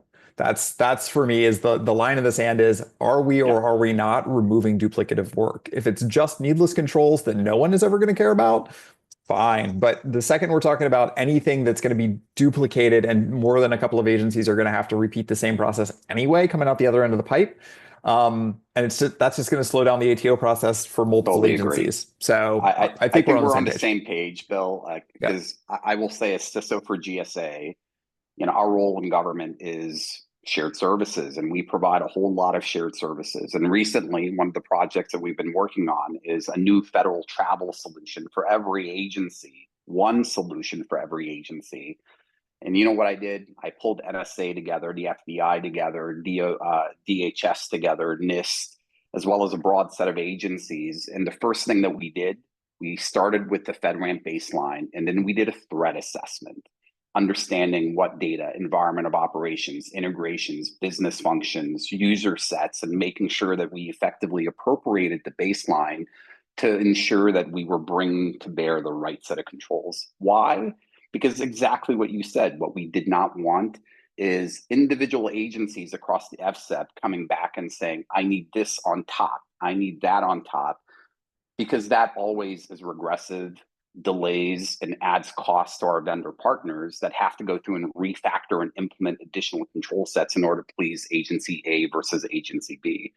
But there is an opportunity for us to be able to go through and make sure that we are bringing to bear the right controls in a responsible manner and following some set methodology that aligns the requirements that we have in the baselines to a set of requirements, be it threat, be it data, be it anything that we've already expressed previously.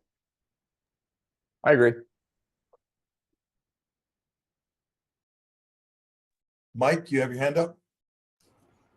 So I think what we were talking about in this section last time was the concept of a graduated technical readiness level. And so we've talked in the past around how NASA, and this is NASA's TRL levels, how they graduate up, right, from basic technology research to allowing for demonstrations using non-production data, up through system demonstrations, right, flight qualification in this case, all the way up to full bore mission data operating in systems. And I think where we as an organization here are focused pretty much only on the TRL 9, right? We're saying we want CSPs to have a fully realized, fully featured system. We want that fully featured system to have all controls, and we want those controls to apply to all data. I think we're losing the concept here that we could potentially do things earlier in earlier stages and allow the agencies to have access to systems earlier to do things like mission development, right? Not using production data, not with full controls, but allowing you all to have access to systems earlier in the life cycle to build out your missions so that as CSPs bring us up to TRL 9 level readiness with all controls, you then have the ability to say, yes, my mission is also available at the same time that this new service is now fully qualified. That's what we were looking at in the past. So I just wanted to float that out. That's the concept that was embedded in some of these ideas in the document. Again, it's wide open to interpretation if that's something we want to actually do or not. But I just want to make sure we have the right lens. Thanks, Mike. Appreciate that.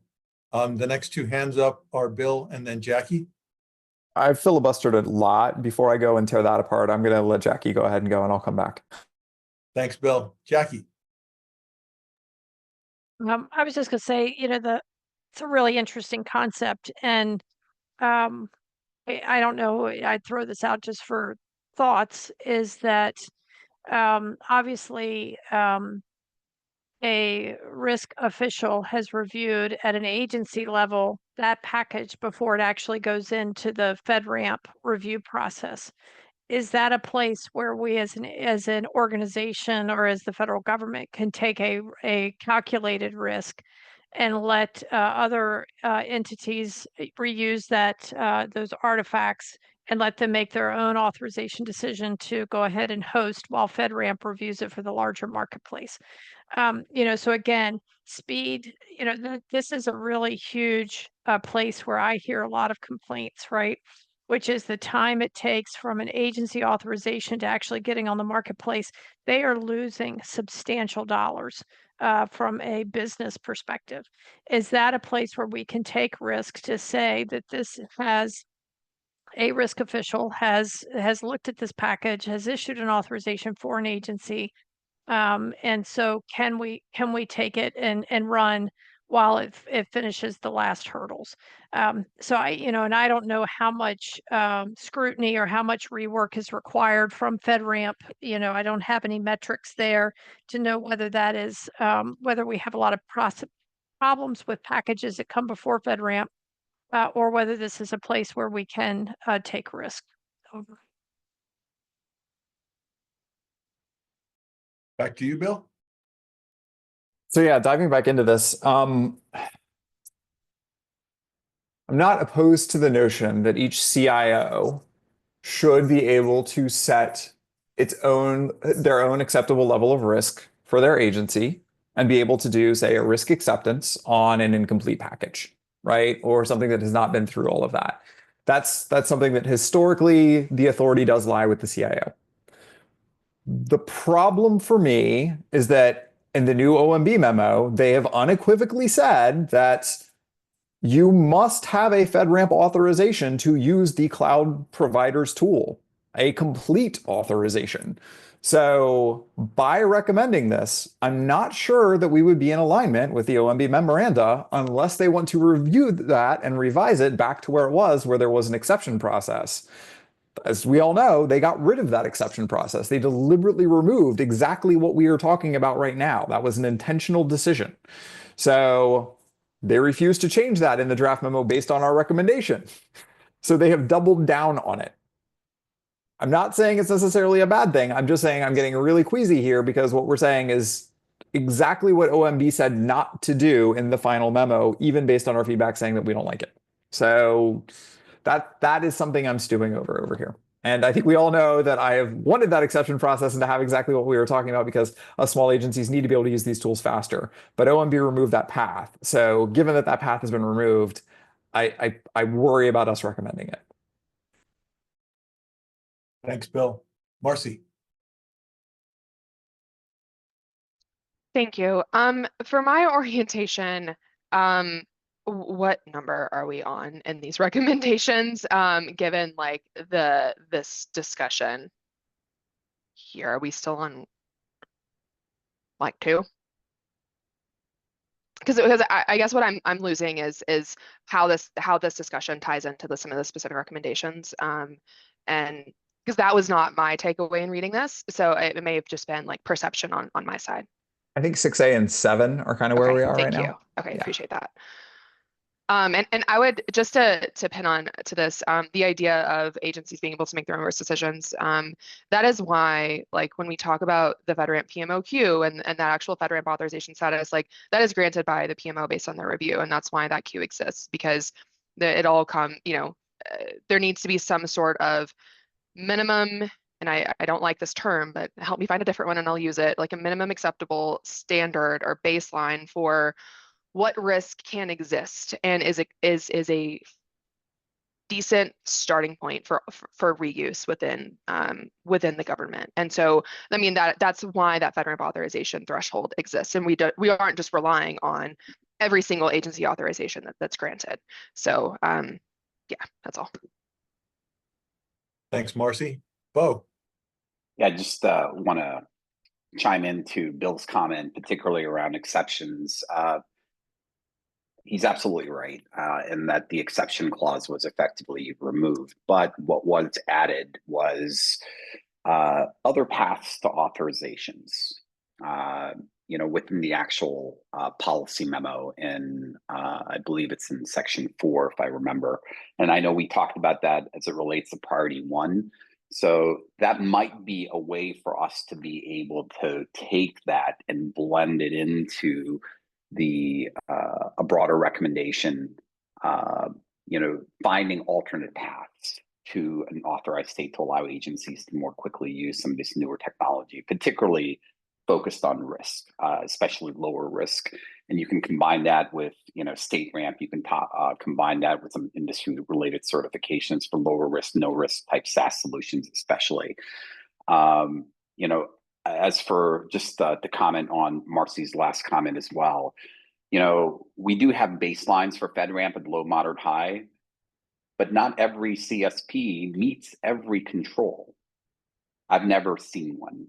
Every CSP solution that is typically authorized with a provisional authorization or an agency authorization, whatever that nomenclature is called these days, they are going to have some residual actions that they are managing through a plan of action and milestones to effectively get to a fully implemented state in due time. I don't know that there's one even that's been authorized many years ago that implements every control requirement. So identifying a common risk threshold, a common risk rubric that provides some consistency around what controls would preclude authorization, what controls and what conditions, particularly for those that are already authorized to operate, would essentially go through and pull a CSP provider out of a FedRAMP authorized state. I think that's incredibly important. And that's something that's actually been actively discussed through the FedRAMP board as well, just to be able to go through and align some level of consistency, especially as we are moving further with this joint authorization concept that is being piloted across the FSCAC.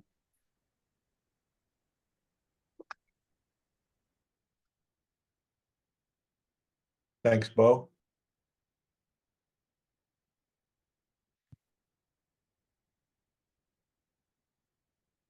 I think everyone's worn themselves out. Really robust discussion. Let's take a look at the problem statement and our recommendations, particularly for this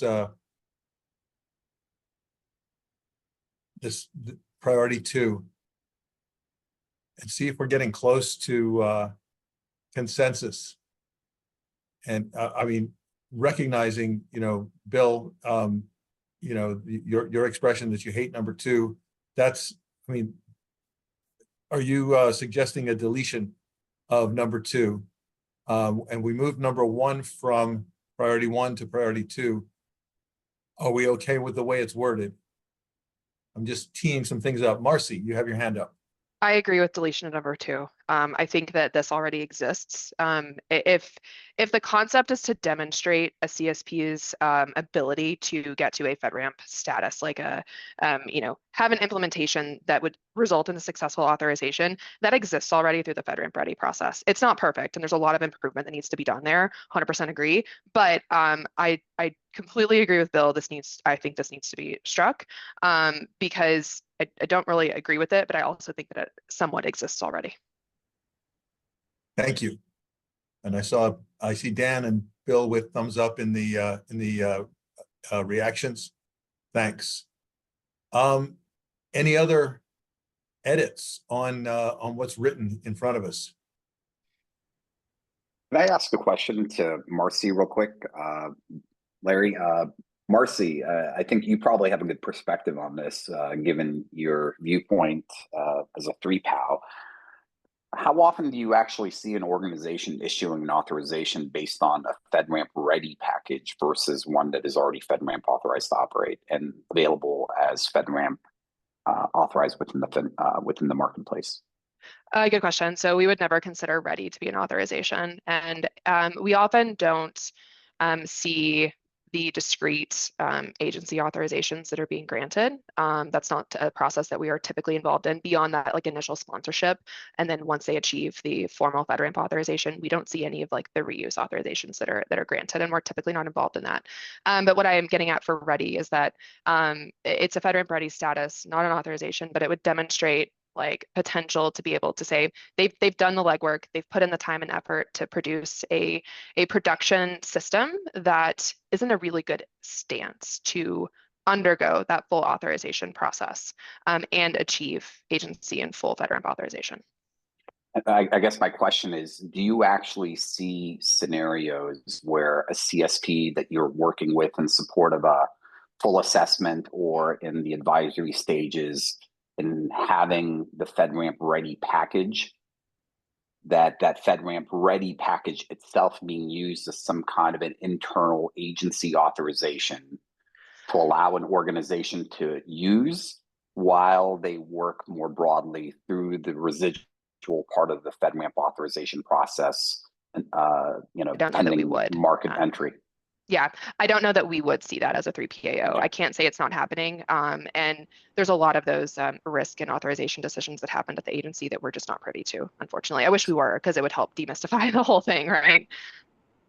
So the reason I'm asking this question is that a GSA, for example, we have bridge authorizations for both moderate as well as low. I've got a LISAS authorization that we issue based on a subset of the FedRAMP low baseline to allow us to be able to quickly get to an operational state with a cloud service provider while we work with them through the residual set of the FedRAMP process to achieve a FedRAMP agency authorization and have that authorization be identified as authorized in the FedRAMP marketplace. And we do the same thing for the moderate authorization. We call it our MySAS authorization. And all this is to say is that it allows us to be able to go through and achieve those authorizations and allow our agency to be able to leverage those technology solutions sooner on a risk basis, while we're effectively working around some of the lower risk controls around awareness training and some of the associated controls that may not directly at the highest level impact whether a CSP provider is going to have a secure and secure outcome. So two, I think, could perhaps be reworded as opposed to going through and talking about it in the way that it is, and i.e. splitting up the authorization process into smaller approval stages. But, it's not, I will say, a horrible recommendation, because agencies like GSA, I know, are doing some element of what is being described here for themselves while a CSP provider achieves a full authorization. And worse yet, some agencies use these CSP solutions without any kind of due diligence, be it a step-up authorization or a FedRAMP authorization. Is that a recommendation? I guess, is that an appropriate recommendation for the audience here? Like, I'm trying to understand if that's not like a policy issue versus a like FedRAMP program implementation issue. I think the policies, we want folks to effectively use securely vetted cloud service provider solutions. I mean, that's the stance. I mean, that's what the FedRAMP policy advocates. But having a capability or providing for a recommendation that more clearly signals to agencies, not to CSPs, but to agencies, that there can be a step-up type authorization program where you can go through and make an authorization decision for yourself based on your risk thresholds, based on, for example, a FedRAMP ready package, a package that has been submitted into the FedRAMP queue, but is waiting in purgatory pending FedRAMP to be able to go through and bind the bodies to open the package to review to determine whether it meets or does not meet the FedRAMP criteria to be added into the FedRAMP marketplace. We should, and we can, I think, signal a recommendation to allow agencies to be able to do that. Some already do it, but I think the notion herein is just kind of making that statement a little bit more explicit. Sorry, can I jump in, Bo, and get you to clarify picking at that? So what's the differentiator here versus the other case that we were just talking about? It sounds like you're proposing a way for agencies to start using things when the evaluation's a quarter done, a halfway done, 3/4 of the way done, whatever it happens to be. But we're still right back in that same place where each agency then is going to be responsible for the controls that have not been assessed yet, or has not gone through whatever piece of the process is remaining. So aren't we basically just saying, like, agencies that want to go faster will go faster, but then they're just going to have to repeat the same work? Not necessarily repeat the same work as much as to be able to go through, like in the FedRAMP catalog, for example, you got 17, 18 control families. You've got, ACIA, SCSI, some of the very technical controls that effectively determine what's secure versus insecure outcomes.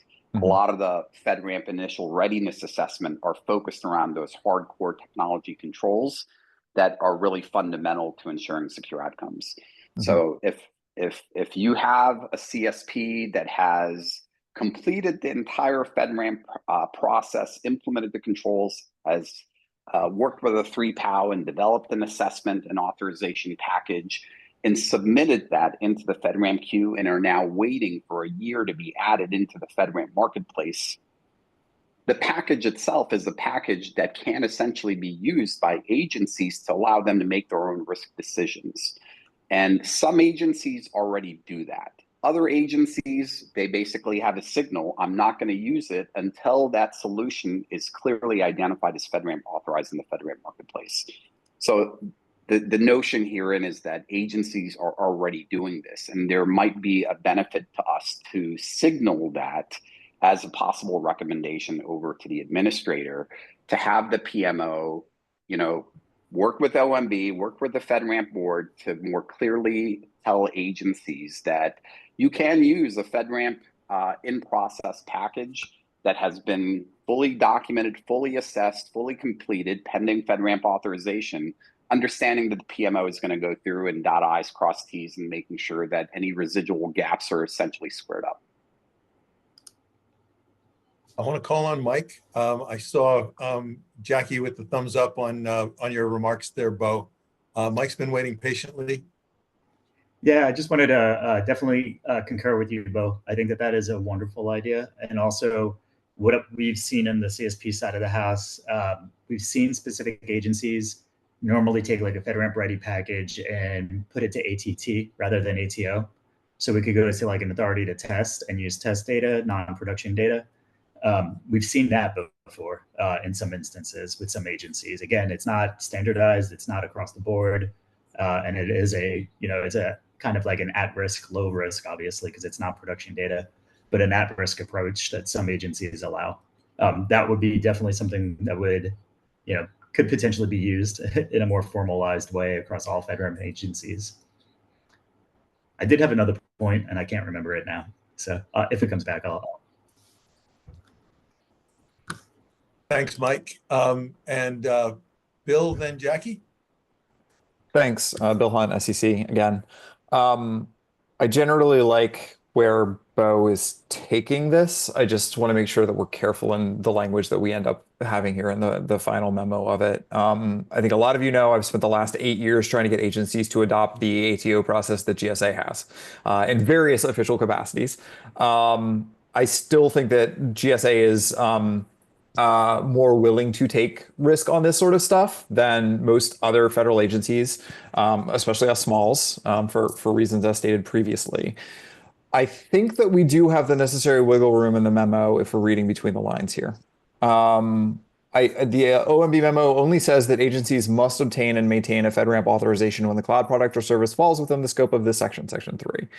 It doesn't say that you have to have the authorization before you start using it, which is a very, very key piece of this. I would want to make sure that we're clarifying with OMB that they're cool with us doing this whole roundabout way that we're proposing, which is since the OMB doesn't have the authority to take away the risk acceptance from the CIO. Like that's, FITAR already sets that, Klinger-Cohen already sets that. They can't do anything about that. FSMA already does that. They can't overrule that. So in theory, the CIO can do whatever they want, regardless of whether or not they have actually gone through the authorization process with the tool. They can just start using it. They're allowed. I would just want to make sure that OMB is willing to support this scheme that we have of saying that, halfway is good enough if agencies want to accept the risk, and OMB is not going to then throw GAO or IG at us for doing this. That's the main thing for me at the end of the day. I would love for every agency to adopt GSA's LATO, provisional ATO, all of that sort of stuff, but not everyone is there yet. So this would potentially be a way of making that go faster and spurring it along. So I'm a massive proponent of that as a concept. It's just a question of, are we going to get slapped for it? That's what I'm worried about. Thanks, Bill. Mike and then Bo.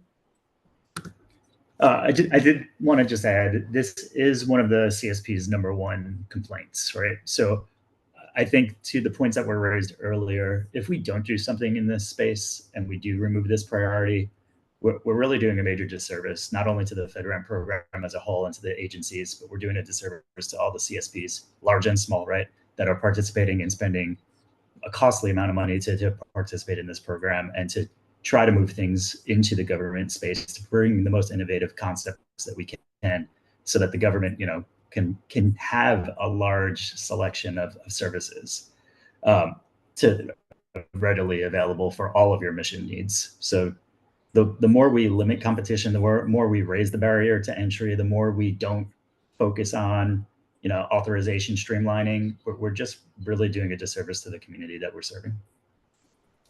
Thank you, Mike. Over. Bo.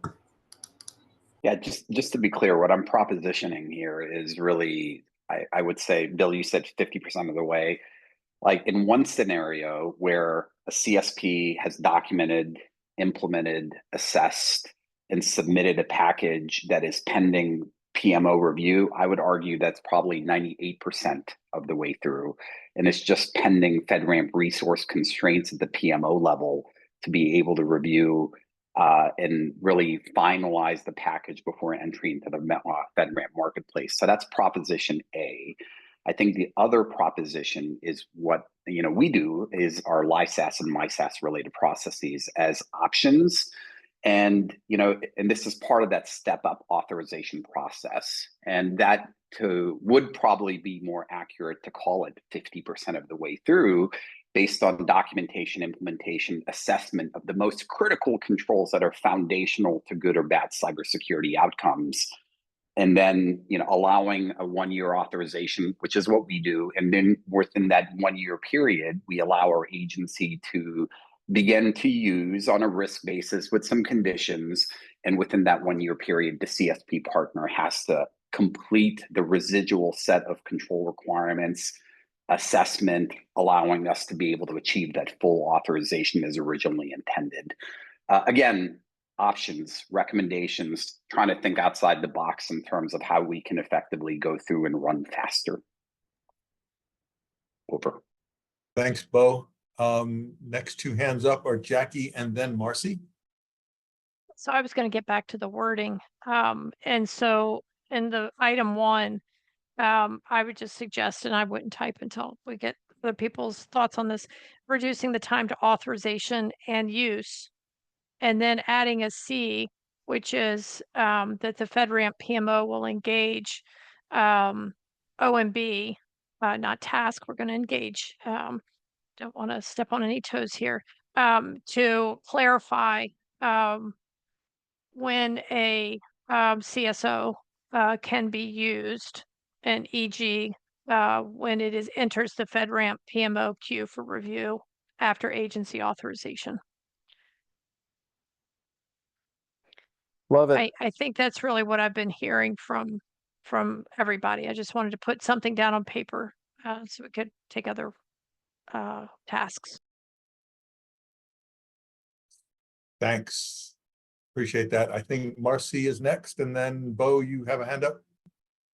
Just kidding. I will lower my hand because Jackie offered the clarification I was going to ask. So thank you.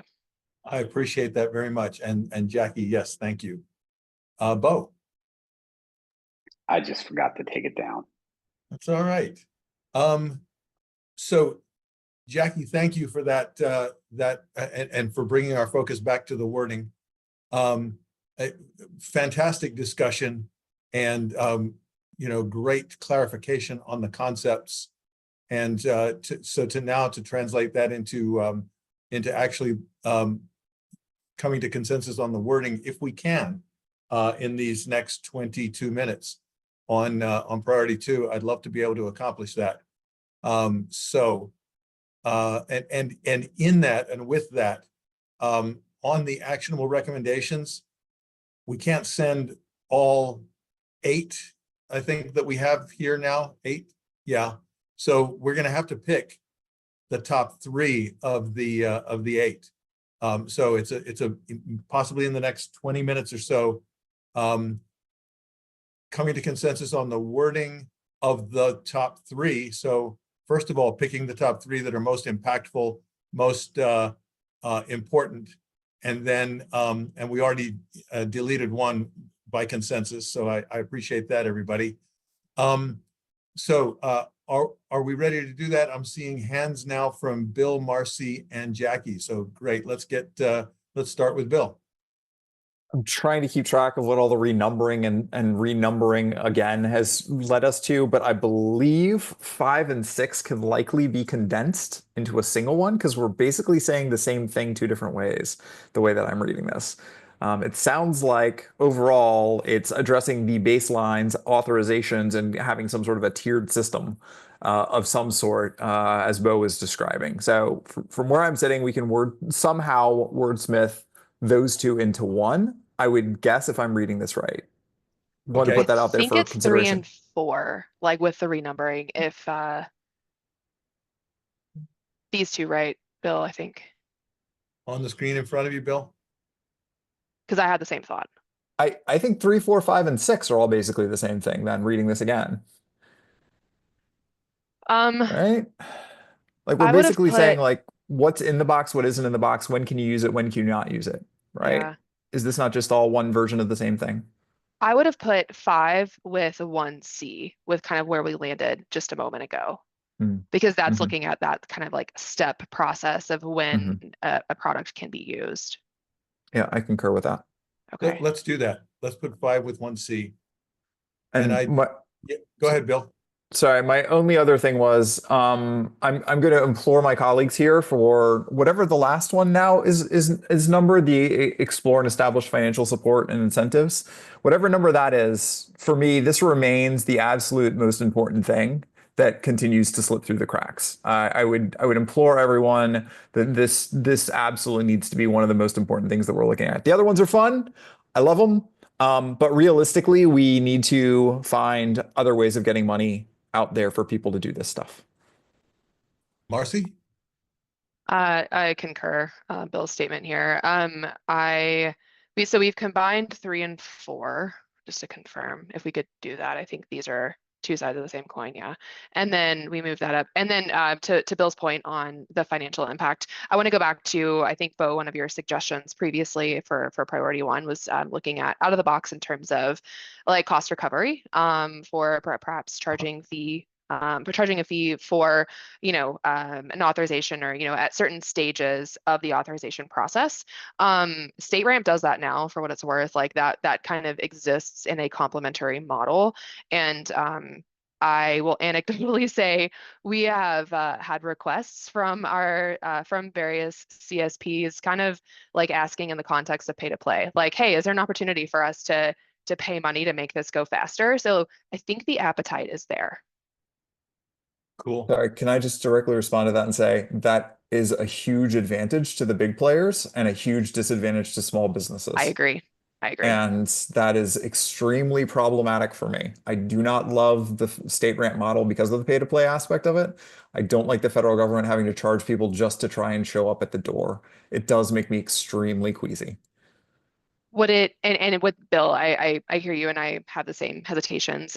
If that is applied consistently or is maybe done at like a tiered, or like, does that change your appetite on that at all? I mean, again, it costs money to run the program, but at the end of the day, I think that these things need to be authorized centrally from Congress, right? Like either they believed in this enough to write a law about it, then the least they can do is fund it. Yeah. Right? Like that's kind of where I'm at, is if this is really important, appropriations needs to go talk to the other committees. So, and do we recommend then to the administrator that that GSA lobby for increased appropriations? Well, legally, you're not allowed to lobby, so let's not use that word. Not use that. But I think we do say in here that explore incentives and discussions with Congress, supported by Congress, for additional ways of funding this. I strongly endorse that. We've talked about using SBA and other things for the businesses, but in general, agencies need money for this to work. So aside from the word lobby there, Larry, I'm good with it. Gotcha. And thank you for checking me on that. Does the committee want number 5 to become number 1?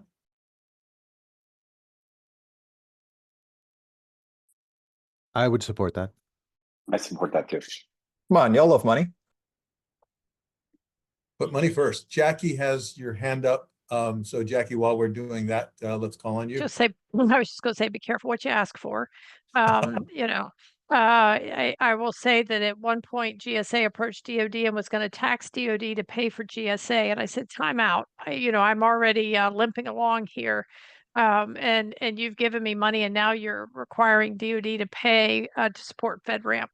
But anyway, I'm aligned with Bill. I don't support charging the cloud providers any more money. They're paying the 3 PAOs. The cost to enter this program is expensive. The cost to maintain this program and comply with all of the artifacts and the continuous monitoring and all of the requirements we have is steep, especially for small businesses. On an agency side, it is very expensive to do the ConMon, but what I think we've got to hear from FedRAMP to figure out where they are in the automation process. And that is going to lower some of the tail costs that we do have in terms of ConMon. And I think I got a note from Marcy this week for us to look at participating in a pilot on ConMon. So I'm excited to see some of these things come to fruition. And my other comment, you had started this particular section of discussion with, where do we go from here? How do we whittle this down? I would really like to hear from FedRAMP, which you said is going to occur at our next meeting, as to what they see would be helpful for them to move the program forward. I had a discussion and it was like, the recommendations aren't really helping us because you're stating the obvious and things we're working on, right? And so I would really like to hear what they would find helpful and then maybe use that to craft some of our recommendations as we move this forward.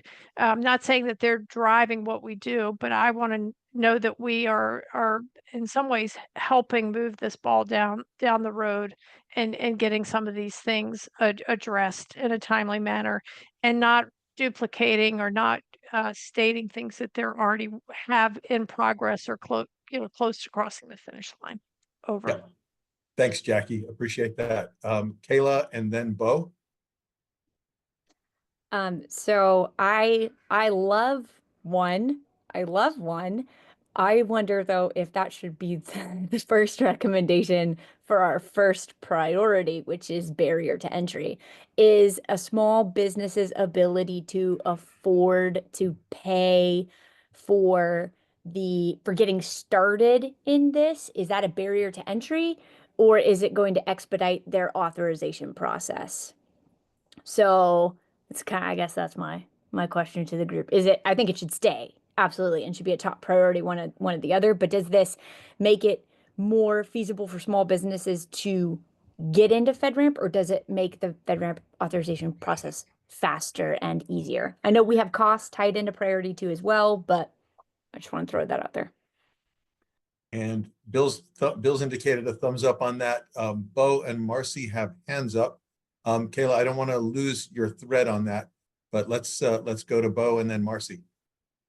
Yeah, just on this cost sharing incentives idea that put forth earlier, I think the suggestion here is not to make that formal in a way that everybody has to effectively go through and feed FedRAMP, right? But rather to make it an option, right? And if you, in the same way as Matt was talking about, and that, certain CSPs, if they want to go through and get expedited, you can effectively pay to have to be expedited. And so this could essentially be an inlet to create for that supply that we need, both from the PMO standpoint as well as from the agency sponsorship level. I wouldn't go through and make that some kind of a hard requirement, because at that point, Kayla is exactly right. It's going to be another barrier, and we're basically adding to the problem set as opposed to going through and alleviating it. So identifying that as an option that they can go through if they want to speed up through the program and process. You know, this comes down to a dollars and cents issue if you're a cloud service provider, because time and delay is itself costing vendors significant amounts of money, because they've invested significant sums to be able to go through and achieve a FedRAMP authorization, and then they're waiting. They've invested significant amounts of money to be able to achieve a FedRAMP authorization, and the very technology that is in waiting is actually regressing as the environment changes. And so being able to go through and capitalize on this, you know, through an incentive or cost sharing model at their option might make sense. Thanks, Bo. Bill, you're next. But how do we do that without just the big vendors going and taking all the slots, right? Like, again, like I'm happy to consider this concept, but at the end of the day, it just means the big three buy all the priority over and over again to the deficit of all of the small businesses. And that's the thing that I'm trying to avoid. Small businesses are never going to be able to afford to go through the prioritization ramp. Like, they don't have the money for that. They barely have the money for the assessment. So how can we do that in a way that is equitable and levels the playing field rather than deepening the divide that already exists? This is where I'm getting queasy about the money being introduced into it. You know, I mean, how many of y'all have been to like Disney World or whatever, and you get the special wristband? Those people are jerks. I hate those people. Like, I'm sorry, for those of us who can't afford to do the overnight in the special hotel, that's just really annoying seeing those people at the front of the line. So, you know, again, as a previous small business owner, I don't love it. I understand the need for cost injection, but there's got to be a better way, y'all, than expecting like us to be competing with like the big three. That's just not realistic. I've lost track of who's next. Bo, are you next, or Kayla's on the screen with her hand Kayla up? first. Okay, First. thanks. Please. Okay. And I also want to throw in there with I think that if even a small or medium-sized business, there's this carrot of like, well, if I pay to help expedite, if I pay to expedite the process, I mean, agreed, Bo, with your comment of like, time is money. The longer this thing waits, this package waits to be approved, that's wasting my money. So maybe it's worth it to pay for things to be expedited. But my thing would be, what's the guarantee that that's going to be expedited? How much of the challenges that that make this ATO process long are due to pure money constraints? Like, I've heard a lot of comments about talent constraints and about just documentation, and yeah, money can fix most problems. But how much of this is beyond just, I am here to pay to play, and what's my guarantee that is actually going to be expedited? And what does expedited mean? Does that mean 6 months versus 12 months? Or, you know, 1 year versus 2 years? And I know we don't have all those details right now. We're just discussing the idea in general. But as a small business CSP, I would want to truly understand that pay to play, or that incentive for expediting, is going to be actually beneficial for me. Thanks, Kayla. Now it's your turn, Bo. So just to clarify, I think the idea around cost sharing was really to induce or entice sponsorship, because what we had talked about as a barrier of entry was CSPs willing, able to commit to FedRAMP, but not finding a sponsor. And we said that the challenge was that agencies, Bill himself said that agencies didn't have the resources to be able to sponsor. And I think the expedite came from Matt suggesting that the FIPS validation process also had, you can pay a little bit more to get yourself faster through the process. So I think we shouldn't confuse the expedite via the sponsorship opportunity, and, you know, allowing for that kind of a cost sharing model to be able to get vendors sponsored. I should tell you that, you know, a GSA, I've got a small team, And I go through and charge my business owners, like Larry, for example, who wants to use a whiz-bang CSP solution that is going to be a game changer for a business opportunity. I go to him and say, you're not CSP authorized, you have a mission need, you give me a fistful of cash and I'll effectively work with that CSP solution to sponsor them and get to an authorized state. And I have a cost model for a low system, for a moderate system, for a high system. I'm sure Jackie and others that do sponsorship also have a cost model. Maybe it's centralized, maybe it's fee for service. But the notion herein is that when I go to our program managers, they're centrally budgeted on a specific level, and usually they don't have money to give me. And so they have to either find the money or we're in an impasse. So that's the basic idea, is not necessarily to further entice or induce to more quickly move through the process, but really around cost sharing to make it easier for agencies to say yes to sponsorship. Over. Thanks, Bo. I think next up is Bill, then Matt, then Jackie. Bill Hunt, SEC again. I don't know, y'all. The more I talk about this, the queasier I'm getting. I gotta be frank. Because now we're getting into all sorts of weird, like, ethical territory for me, right? Like, you know, if people are paying to play to get in the door at an agency, like, we've got a whole lot of ethics rules that specifically are designed to not do that thing. So we're treading into some dark waters here that are making me uncomfortable. If we're just talking about getting to the agency sponsorship part. If we're talking the expediency part, I'm going to go back again and say, if the big vendors are paying, then everybody else slows down. And that means that the process gets more painful for the small businesses that can't compete, because all of the speed is being taken up by the people who have the money to pay to play. And honestly, a lot of that's already happening behind closed doors. If nothing else, the big vendors can already afford the money to get the package shaped up and all of the check boxes checked before they even show up in the first place. They already are doing that. They already have the expedited path. So again, I don't love money in politics. I'll say that. So I'm not feeling good about this one. Matt? I love money and politics. So in case I wasn't clear earlier, and I'm sorry if I wasn't, the crypto module validation program, which is sometimes just called FIPS,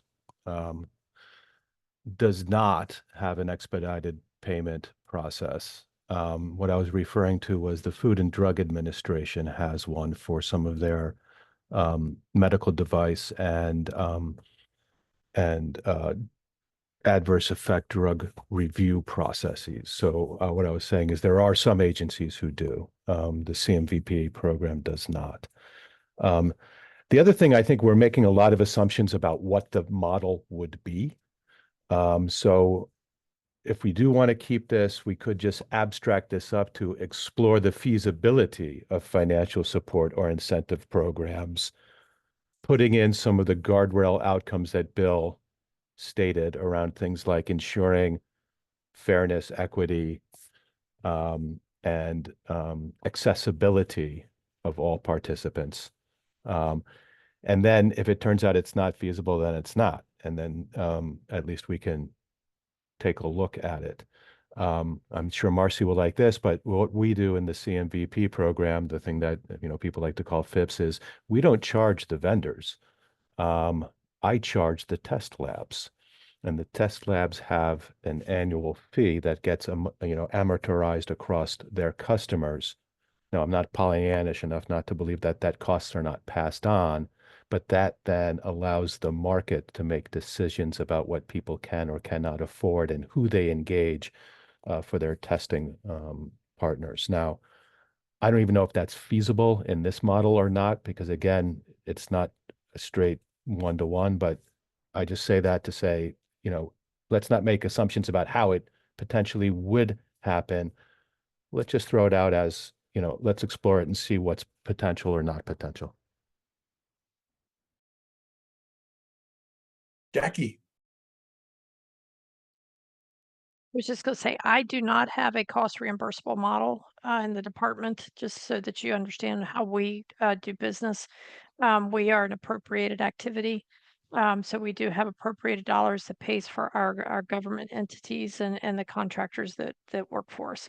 One of the things that we do is all of our DoD components, if they have to sponsor what they need, and they have to put skin in the game. And the skin in the game is they have to provide, depending on the scope of the assessment, whether it's a start from control zero or an uplift. They have to put in 2 to 3 validators on our team to assist, and then we lead the activity.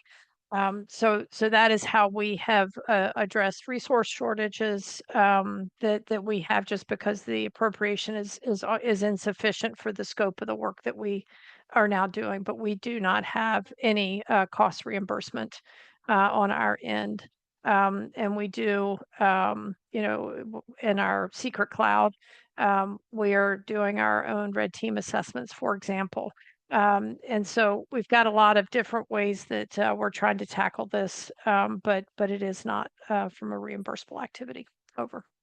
I'm sorry to jump in, Jackie. That's an excellent point. So, maybe this should be explore feasibility of financial and resource support and not just limited to financial. So thanks, everybody. We are just about at an hour of deliberation on this.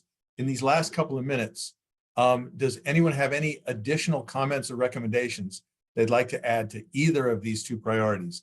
And again, knowing these are just our initial thoughts, because nothing is final until we vote on the final version of this draft. And we'll do that. We'll vote on the final recommendations at a future meeting.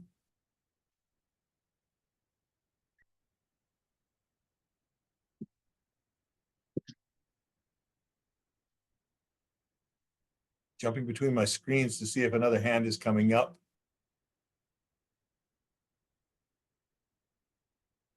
Okay, so I do have one small ask. We've had a lot of viewpoints around the cost sharing model idea that we discussed today. Would each of you commit to brainstorming on your own time on what a potential cost sharing model may or may not look like? Taking ethics into account, of course, and then bring your ideas to the next meeting for further discussion. I'd love to get everyone's commitment on that.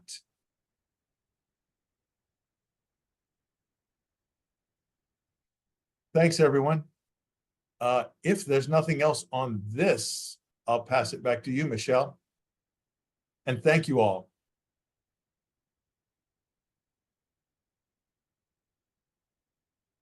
Michelle, if you're talking, you're on. There you are. Thank you so much. I appreciate it. Thanks, Larry. We've reached the final topic of for our agenda today, so I will pass it back to Larry to discuss the next steps and provide the closing remarks. All right, I am off mute. Okay. So I want to thank, fantastic discussion. I want to thank you all for your active participation in today's meeting. It's been very robust discussion on the first two priorities. And I definitely look forward to continuing to work on our next set of priorities in our next meeting, but we got to finish these up as well. Before closing today, we've captured a summary of the next steps from our last meeting. Specifically, we said that we'd like to have Pete Waterman join us again with an update on FedRAMP, and also that we want to move forward and request additional public comments once we have our LinkedIn account set up. Today, I'd also like to ask the committee again, if there's any information gaps that would require further information or clarification for these two priorities. Are there additional specific speakers or stakeholder panels that we'd like to hear from?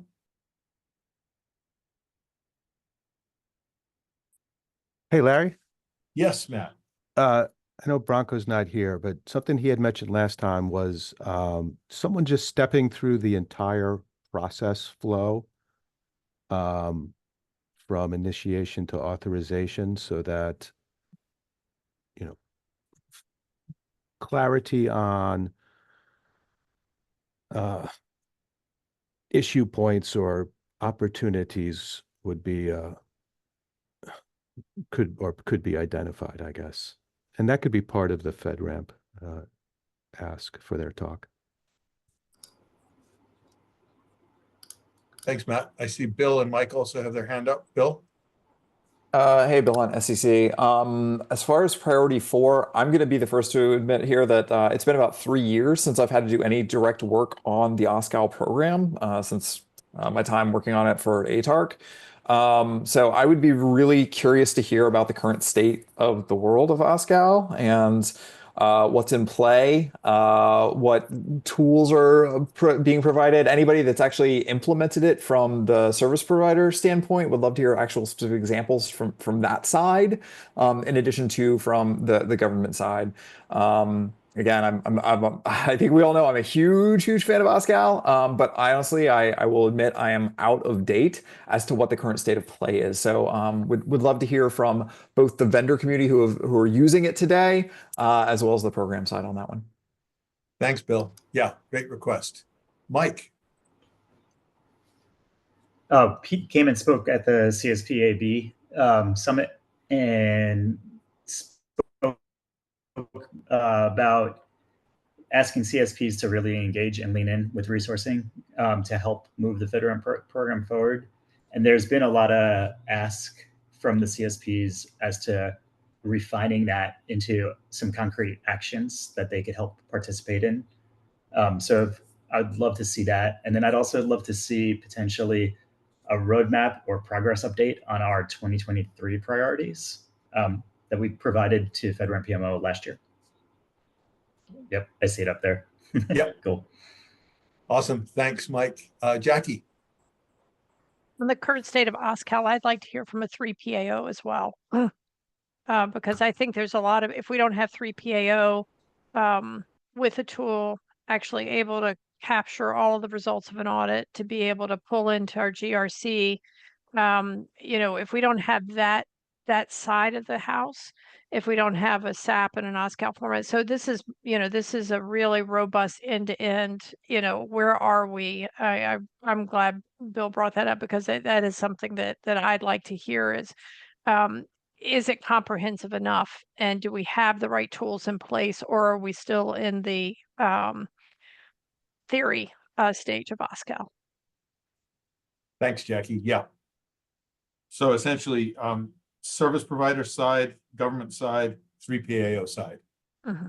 Yes. An OSCAL panel with those 3. Thank you.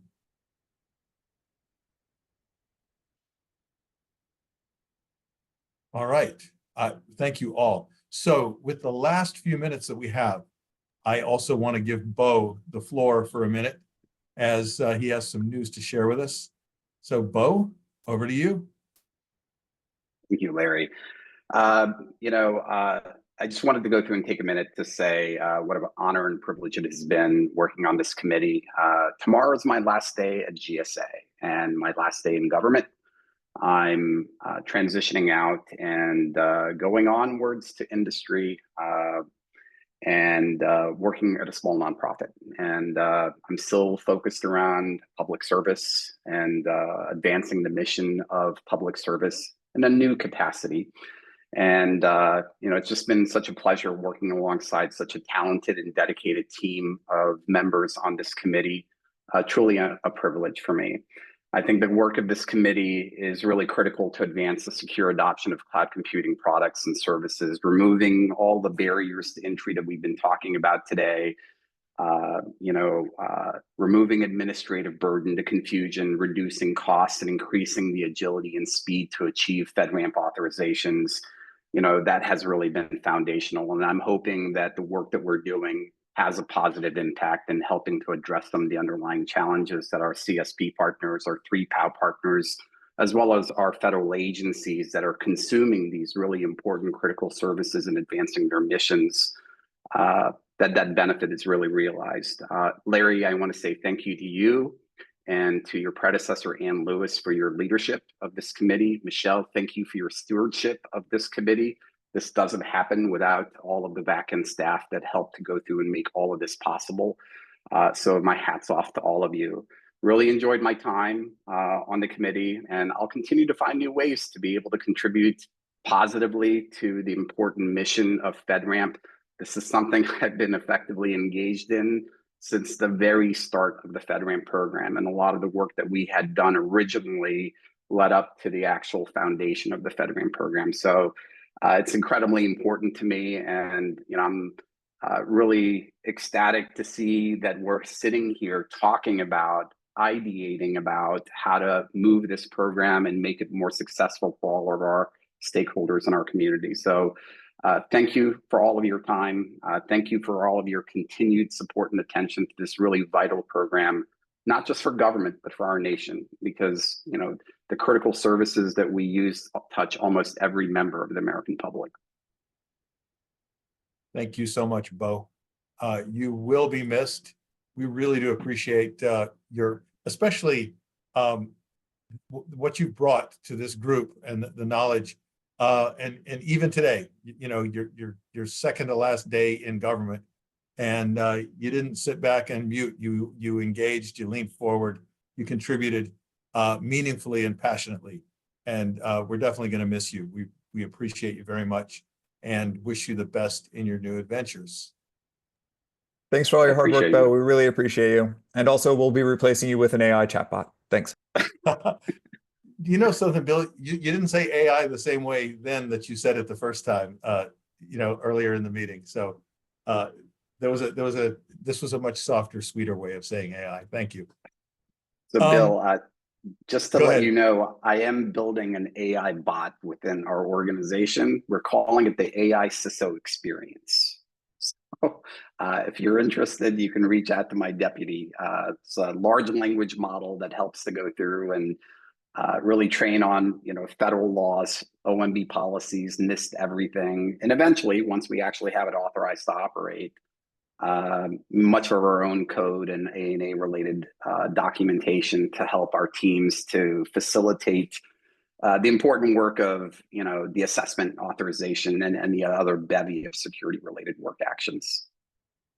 Awesome. Well, my passion and interest for this in the general area of getting the knowledge out there. Unfortunately, I can't afford GSA's rates for cost recoverability, but happy to chat with you all about the work that you're doing on it. So Bo, next fiscal year.